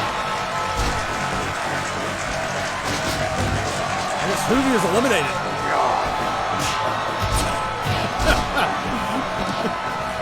I don't know why that amuses me like that.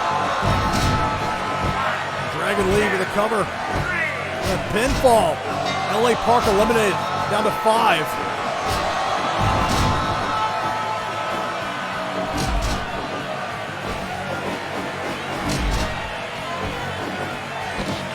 I'm on straw cradle.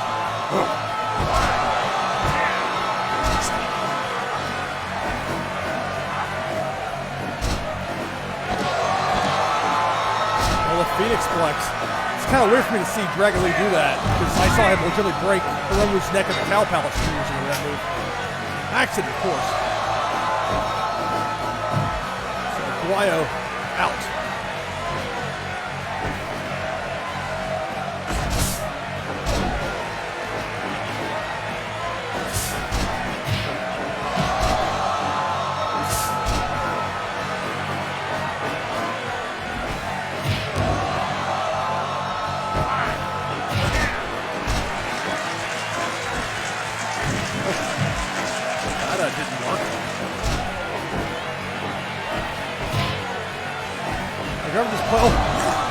Dragon Lee with an awkward throw falling between like the outs.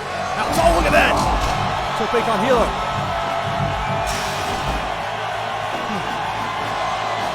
I'm guessing I can't hit it from this distance. I'm just not trying. 2.9. Good wide shot. So S-Finch taunting, got out of the way. Saw me coming. Flying head scissors by Dragon Lee. Silver Armor Jr. now. Pop up into the Rana.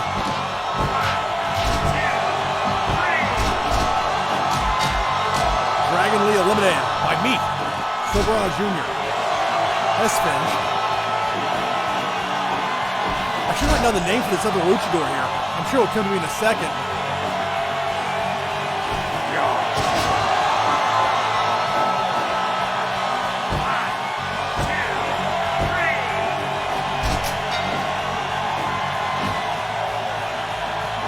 S-Finch eliminated. Down to 2.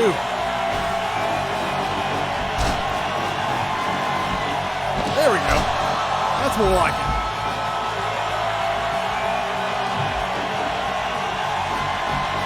Asai moonsault. Oh, man. Boom. Yeah. Everyone's going to catch you on something like a move on the outside. That would qualify.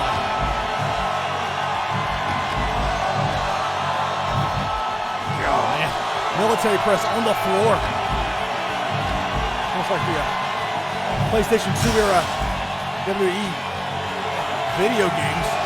Guys like fighting around in concourse of an arena or backstage.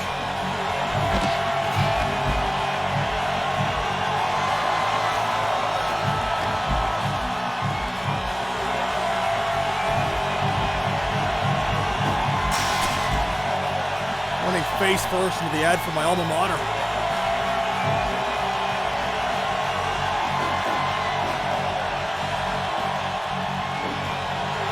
Barbarana. Good count only. Oof. Rough landing.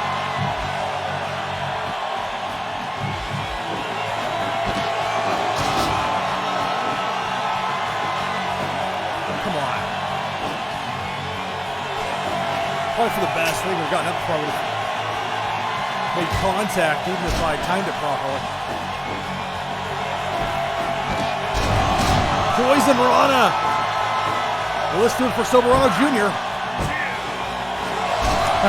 Near fall. 2.9.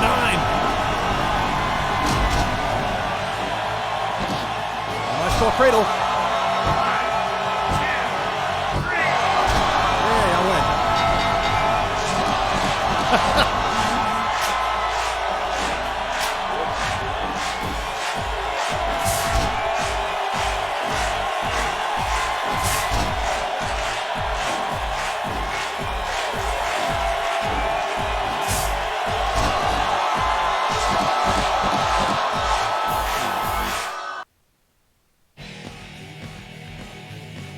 So 90%. Mil Muertes, of course.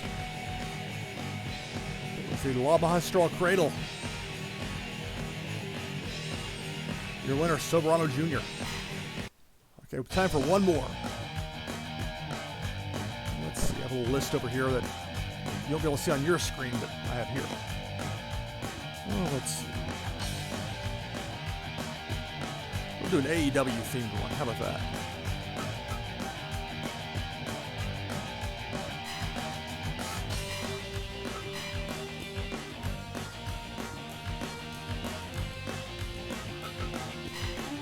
We'll run the garden.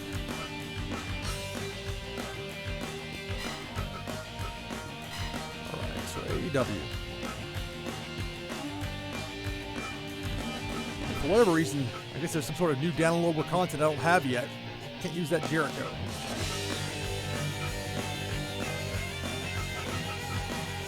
This version's like, one of the earlier ones.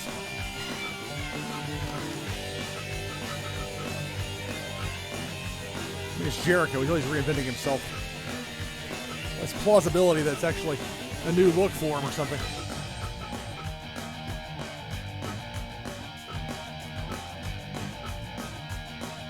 Maybe Scorpio Sky.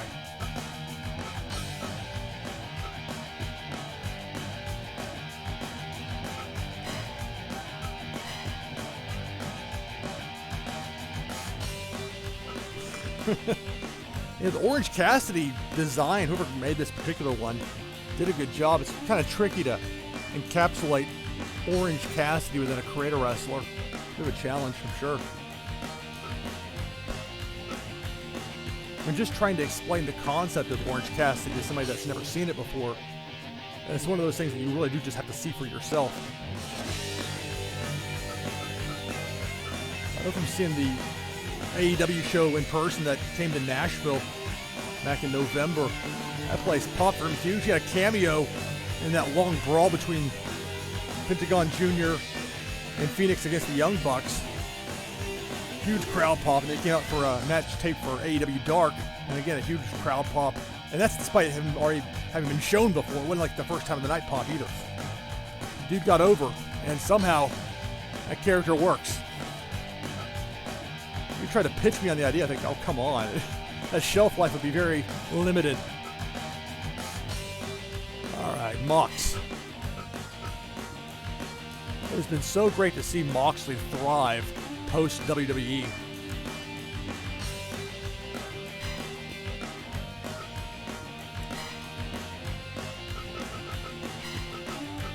Okay, let's talk about Cody for a second.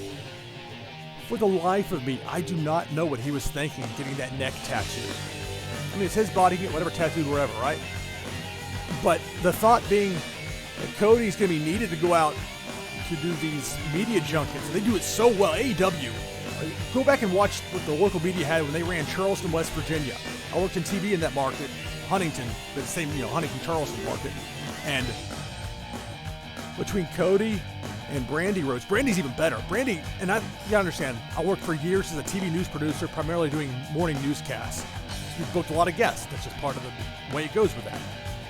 And I saw plenty of people come through that, had one type of PR experience or another, or ways of communicating. Nobody I saw in all that time was any better than what I saw from Brandy.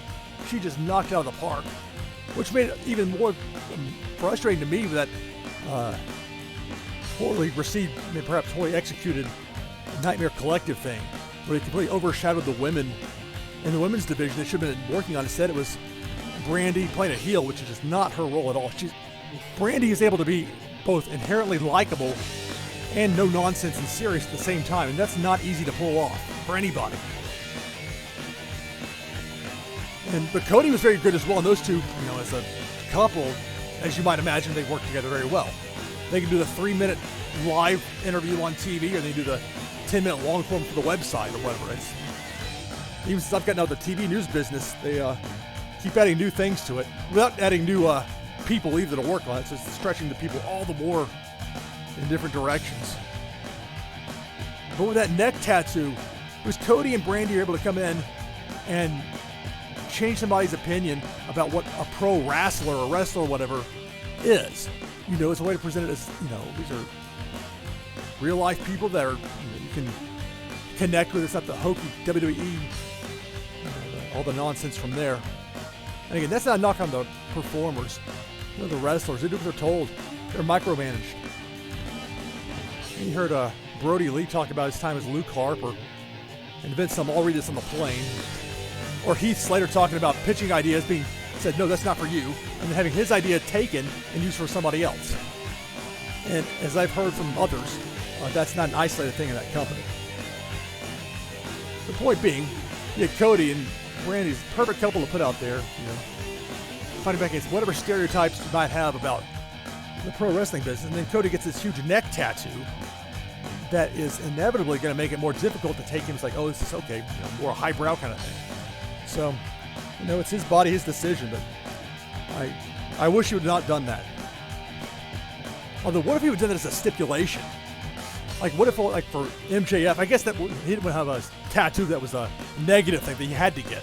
They probably didn't do it that way for a reason. So.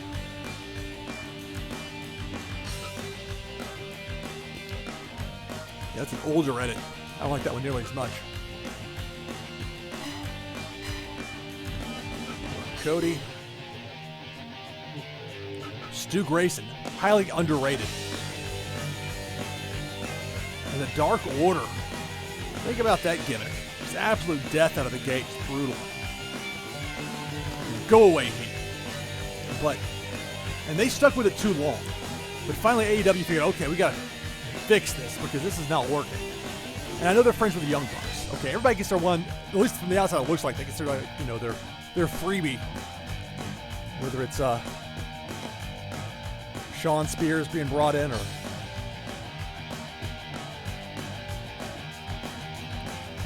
distracted, got cobweb over here I didn't see before. You're gonna have a spider doing a run in. Anyway, point is, Stu Grayson's an excellent wrestler.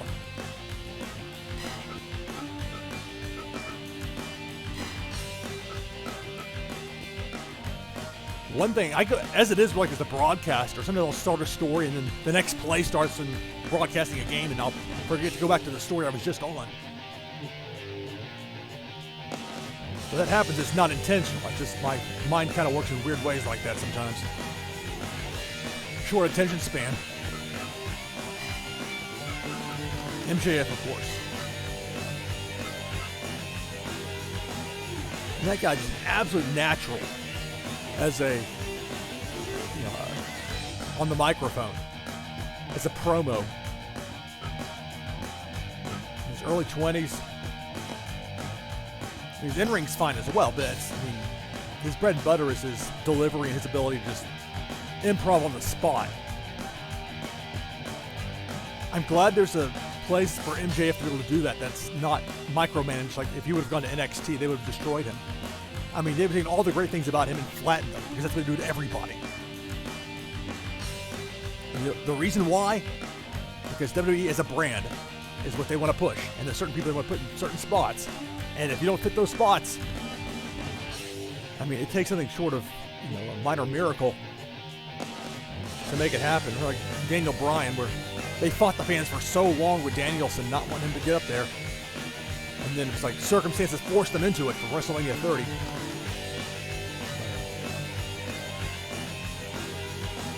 It would be nice if Danielson could get out of WWE. And those contracts there, where they can apparently just fire anybody at will, but if you're in a contract there, it's like you're an indentured servant or something. And everybody cuts their own deal. Look, I mean, you sign up for it, you should know what you're getting into by now. It's time to be naive about it. If you do your due diligence, you're getting into business with Vince McMahon. That's on you, pal. So there's MJF.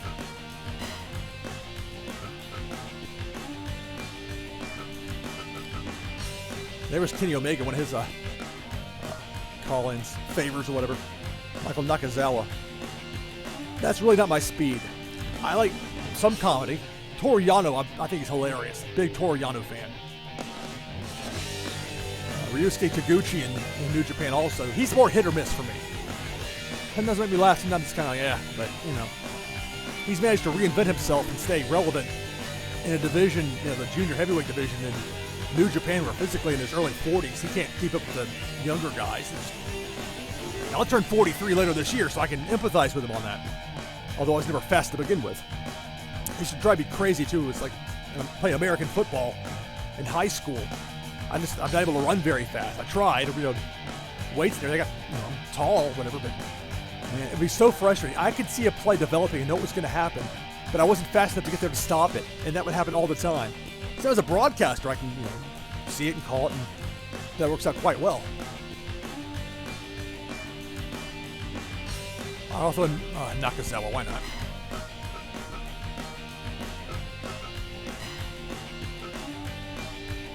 I already used Wardlow earlier, so I won't put him in there. Look at the Murder Hawk, Lance Archer. I haven't moved him over there yet. I'm not sure if I have a good, 2019 Lance Archer either. I've got one in here, but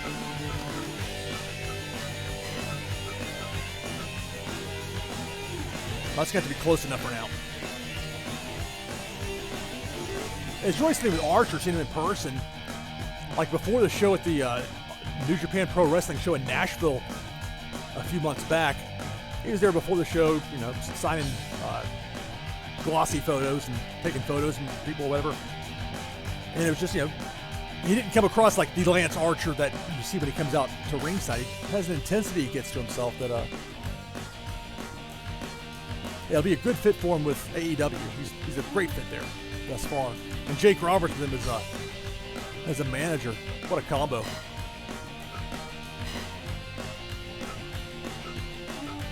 that's not what I was going for.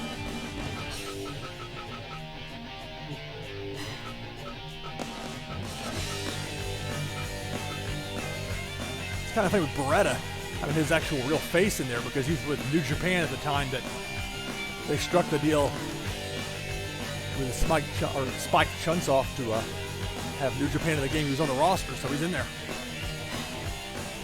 Okay, I can't have him looking like Archer. It's like they're a tag team or something.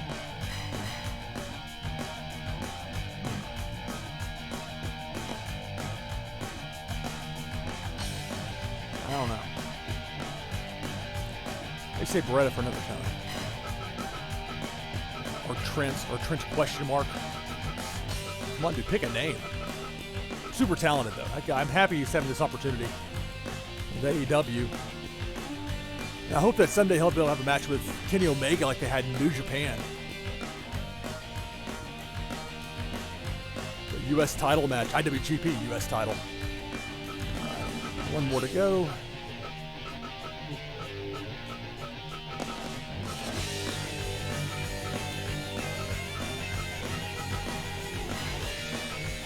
Okay, we'll go with Orange Cassidy. Why not? I'll actually have him wearing his, ring attire, which is not his glasses or his coat. I'll make a note here that I'm playing as Scorpio Sky.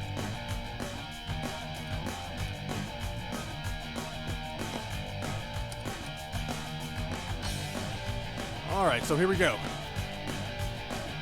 With me playing as Scorpio Sky against the Death Rider, Paradigm Shift, Jon Moxley, American Nightmare, Cody Rhodes, from the Dark Order, Stu Grayson, MJF, Maxwell Jacob Friedman, Michael Nakazawa, Lance Archer, and Orange Cassidy.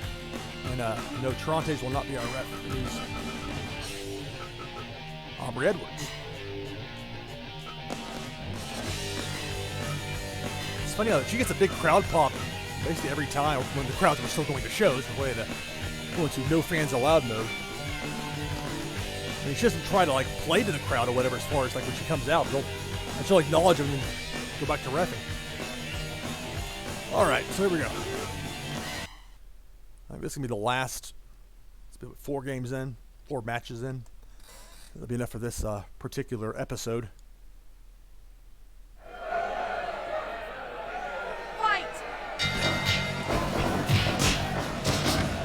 I replaced the, on this particular ad roll there on the side, I had an ITV logo, but it's really not in the mix anymore.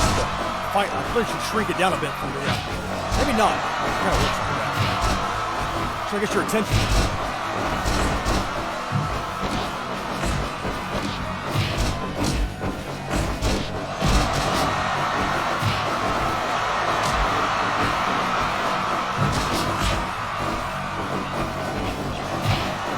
Test this trick for MJF.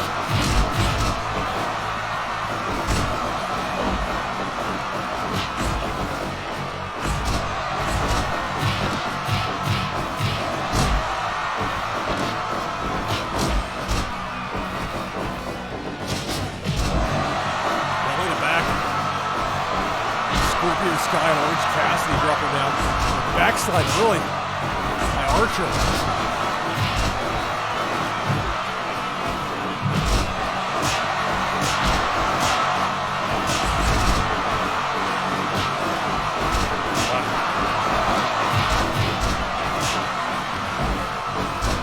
Throwing guys out.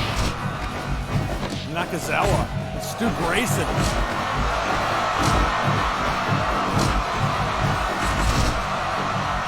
With a running knee here. Off target. Wasn't trying for a drop kick. There we go. Head scissors into the boards, to the dasher boards.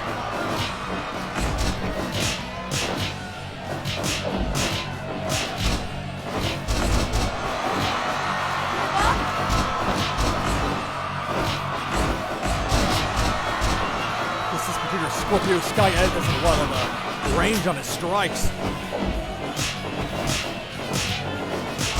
A short punch, a short kick, and a drop kick.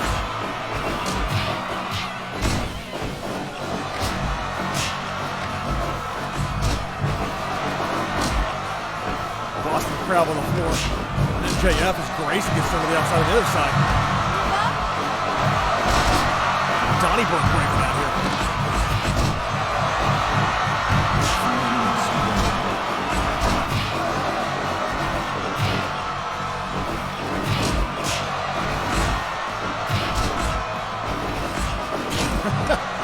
One strike after another, almost attempts at a back offensive move that got blocked.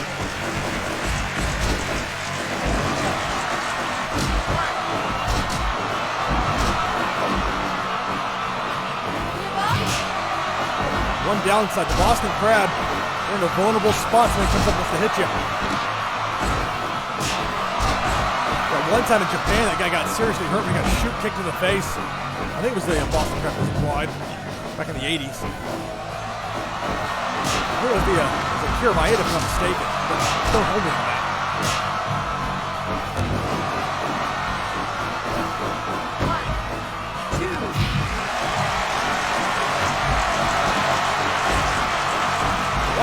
Beretta's going to make the save on Orange Cassidy. Actually, well, that's not Beretta. Never mind. That's the Murder Hawk.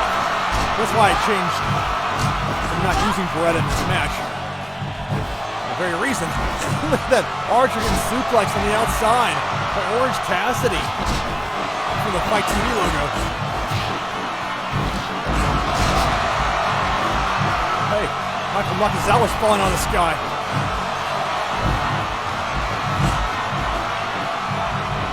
Safer for the Boston Crab out here on the floor. That's like a reticular face that way.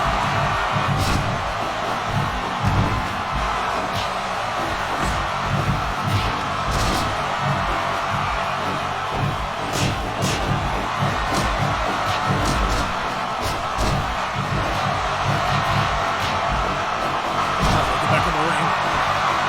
They might want to stay away from Lance Archer.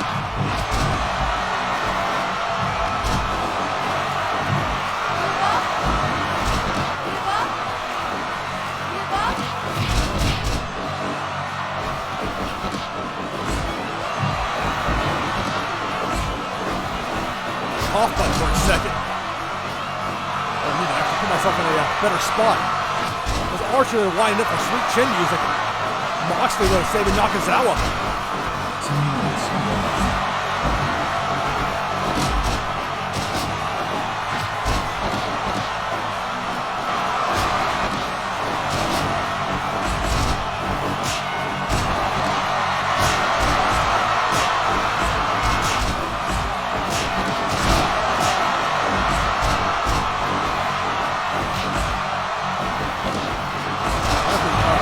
Nakazawa actually saw them have a match. A Nashville show, a very short match. A 1 minute Moxley win or something like that.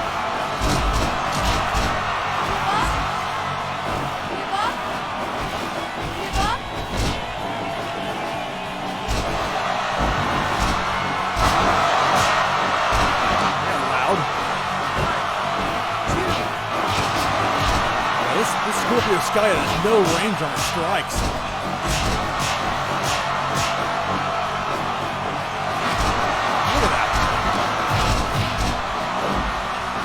Yeah, not only have to get closer, you have to be more pinpoint accurate with it.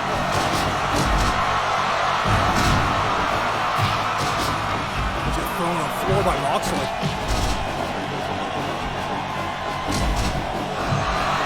Springboard Rana on the MJF by Scorpio Sky. 2.9. Blassie trying to roll me up for a pin real quick. Crowd on this time. Come over here.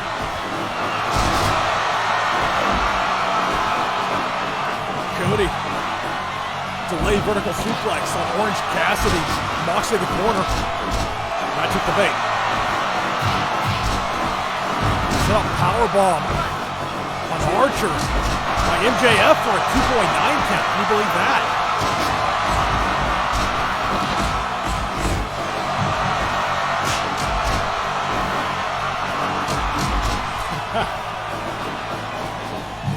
Wow, people falling over all over the place here.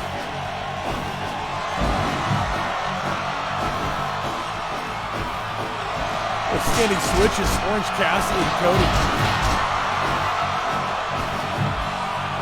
Archer and MJF in the corner.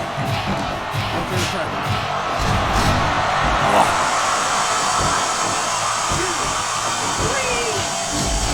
Stu Grayson pinned Orange Cassidy.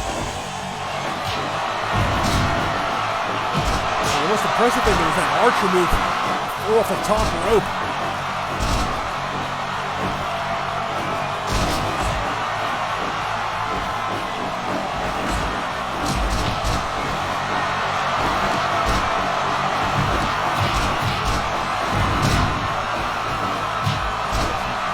Punches in the corner there by Scorpio Sky on Archer. And a submission. MJF taps out. to a leg lock. Of all people, Cody Rhodes, nemesis. 2.9,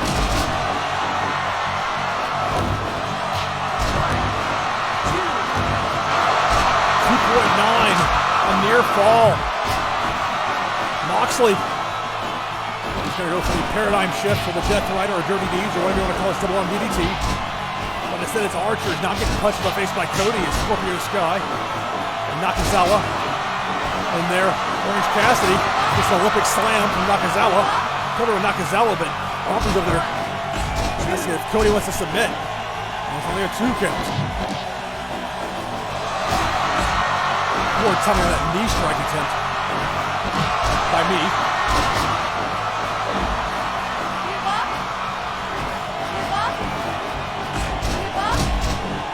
Cody sent Nakazawa for the ride and turned his back. Forgot that Nakazawa would be coming back off the ropes at him. Cassidy. Orange Cassidy throwing Nakazawa to the outside to fly into the join the fun. And Nakazawa saw that one coming.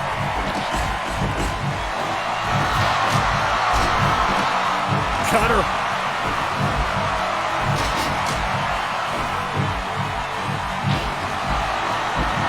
Cody drops Archer. Cody's to the top rope. Well, Orange Cassidy posted on the outside. Nobody home for Cody. What's he thinking there? It's a bad idea. It's that tattoo he got. Another cutter on the floor.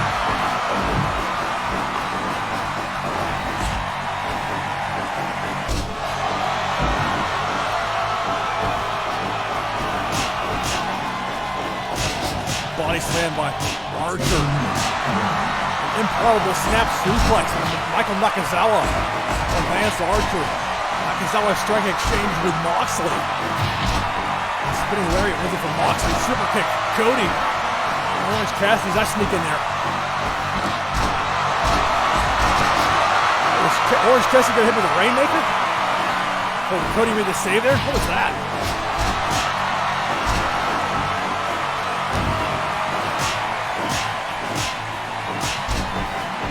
Moxley's chops. Delayed vertical suplex, Cody. Orange Cassidy. There it is, the double arm DDT by Moxley. Archer is dazed. Into that, not enough. Nakazawa with a near fall on Archer. I'll go for the pin on Moxley. Ah, wow. That's a shock. Upset. Lazy kick. Peek the mic there. For this Orange Cassidy presentation.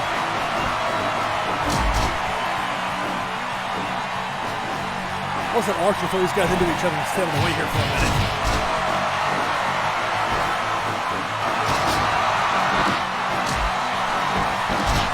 Yeah. That spot's being blocked.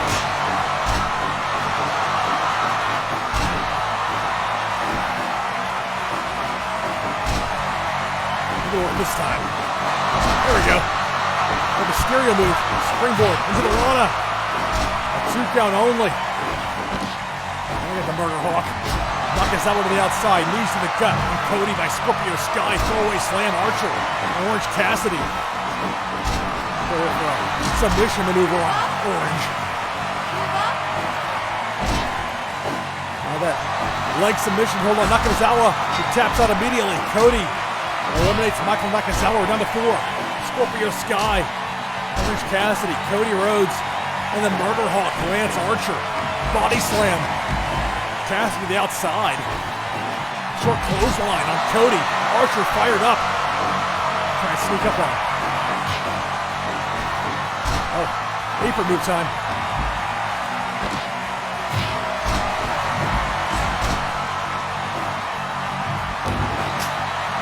I was trying to throw Archer outside the ring, but did not work out. This could be trouble. Got him.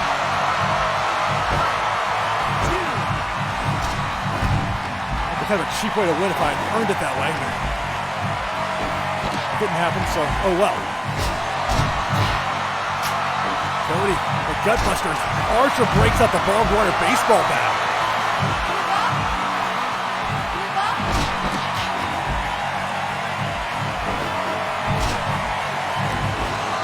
Cody back suplex on the floor. Archer dropping Cassidy. Scorpio Sky. Another mover on Cody Rhodes. A cutter. Covered by Scorpio. 2 count. Cassidy back in the ring. He's getting the better of Lance Archer. Can you believe that? And a cutter on Archer by Scorpio Sky. 1, 2, 3. Scorpio Sky eliminates Lance Archer. Leg lock on Orange Cassidy. He taps. Immediate submission. It's down to Cody Rhodes and Scorpio Sky. Cody healing it up.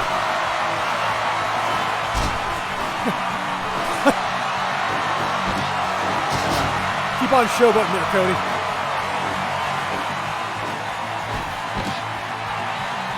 Got to roll Orange out of the way.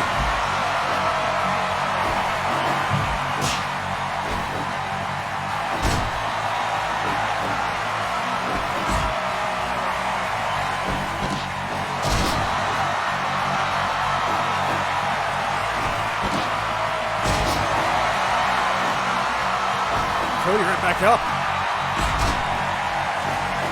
I'm going into like this. Not even a 1 count.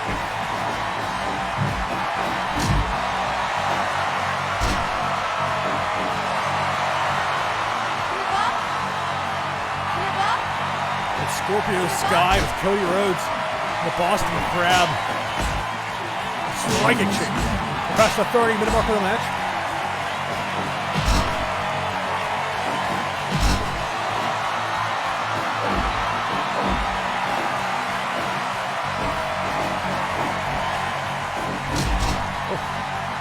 Not trying to do that, but it worked out. Oh, look at that kick. Not a drop kick. Alas.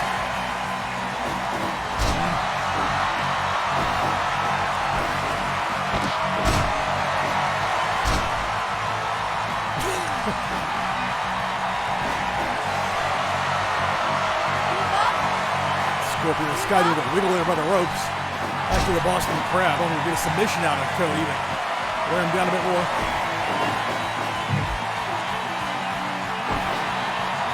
Some crowd here.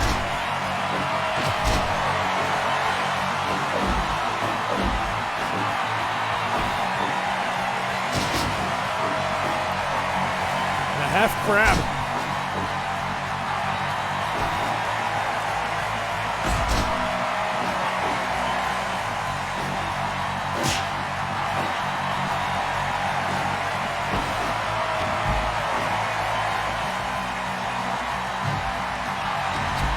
I thought that was a good way to do a move off the apron there onto Cody, but I was wrong.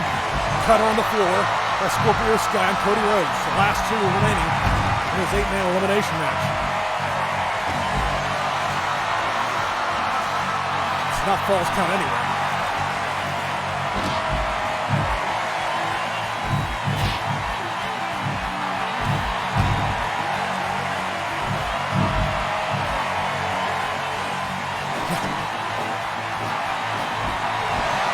There we go. 2 count on Cody. Escapes. Springboard Lana.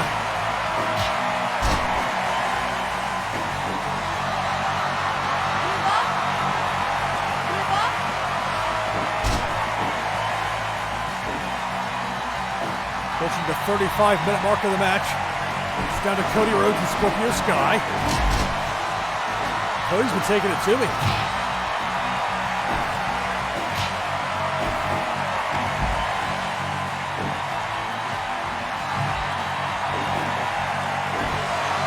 Pushes no planche, I know that works.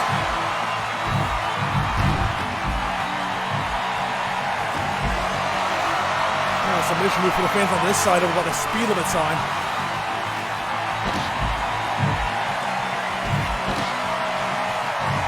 Another cutter on the floor. Cody drops to the ground. Right to back. Cody slams into the floor again. This has to be taking its toll on the American Nightmare. Head scissors.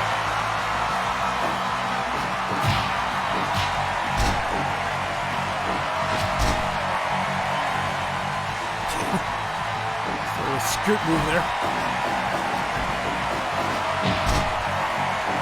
So Ricky Steamboat arm drag. Applause from the crowd at a 37 mark of the match. 37 minute mark of the match, I should say.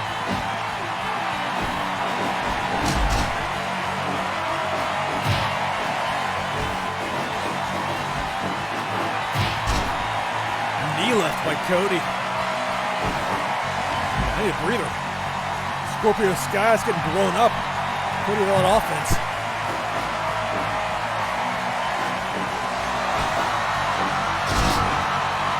Swinging neck breaker by Cody. Scorpio Sky throws Cody to the outside, ready to take flight. Tope con Hilo to the outside.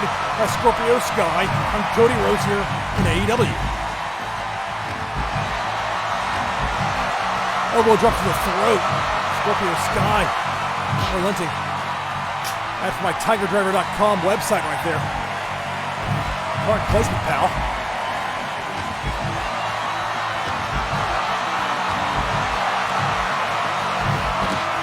If you have New Japan World and you want to watch some of the best matches on there, I've got a list on TigerDriver.com with links to it and everything. I know some people don't have New Japan World right now because of the whole no live shows thing, but if you got it, there's a tremendous volume of high-end matches and in high definition. A lot with English calls as well. I'm doing like a mid-match read. Cody goes for the cover on Scorpio Sky. On at 2. Past the 40-minute mark of the match.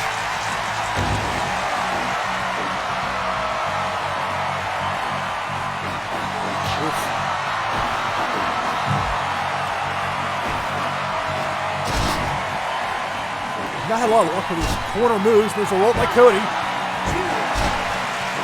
count. The applause of the crowd.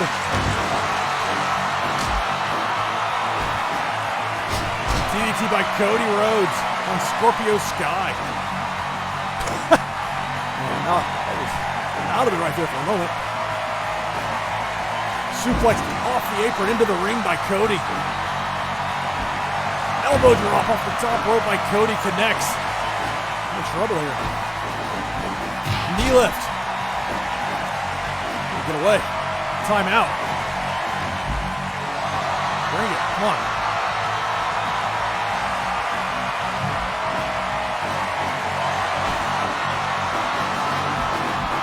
Reversal on a clothesline.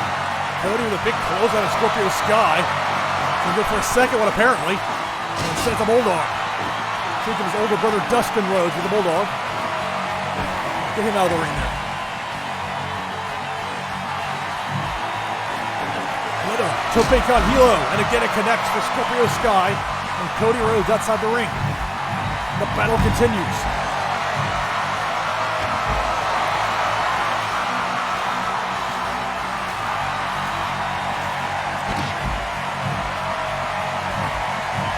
Side Russian leg sweep by Cody Rhodes and Scorpio Sky. He's trying to make Cody run the distance there. Send him for the ride to the far side dasher board. Try it again. Oh. Chopped. Italian with a kick to the face. Man, I'm dazed right now. I have to do something here. No. Almost fair and turnaround, I guess. That's what I was trying to do to him. Super kick. Cody. Here's a lumber. Shot to the belly. Again. No disqualification for this elimination match. Sends it right in the arm, the chest area. Scorpio Sky. I'm in trouble here. Trying to trick it again. Let's see if I can do this. Ha!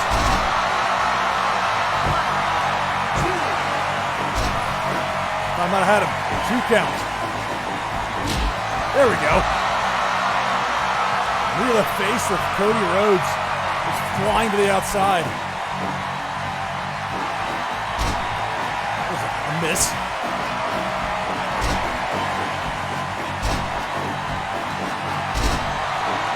I'm going to do a lot of running and hit him with an arm drag.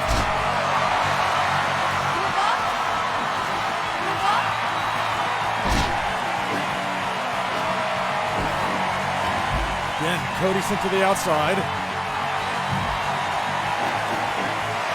Another tope con hilo. Oh, light tube, huh? Okay. I'll do that here in a minute when I get back after the ring. The outside of the ring there. I'm trying to pick up the light tube, not slide back into the ring like I did, but that's not what happened. A little hardcore. There you go. And this might be the finish. 2, 3. And this. Not the most honorable way to win. Recreate Bret Hart, Steve Austin from WrestleMania 13 here. And Boston Crab instead of a sharpshooter. And Aubrey Edwards instead of Ken Shamrock.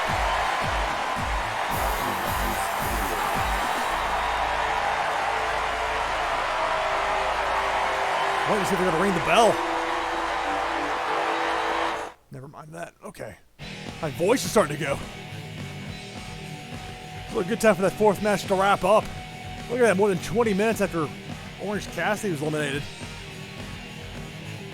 It was just Scorpio Sky and Cody Rhodes, but in the end, Scorpio Sky and a light tube get the victory. Alright, so that'll do it for episode 2 of Luke Plays Fire Pro.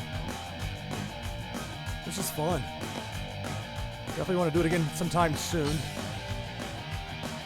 And hopefully the audio, whatever problems there may be with this one, they'll discover later that perhaps remedy for the next episode. So that's going to do it. Twitch.tv/NashvilleLou. That's me. On YouTube and on Twitter is Fire Pro World Fan. I had used that as my handle as well for Twitch, but it's going to be a bit too much of a pigeonholing because I might want to play other games on there. Like Retromania when it comes out. And maybe Total Extreme Wrestling to get that to work. I tried with a demo, but it did not want to cooperate. And that's it for now. Thanks for watching. Catch you next time for episode 3 of Lou Pickney Plays Fire Pro Wrestling World.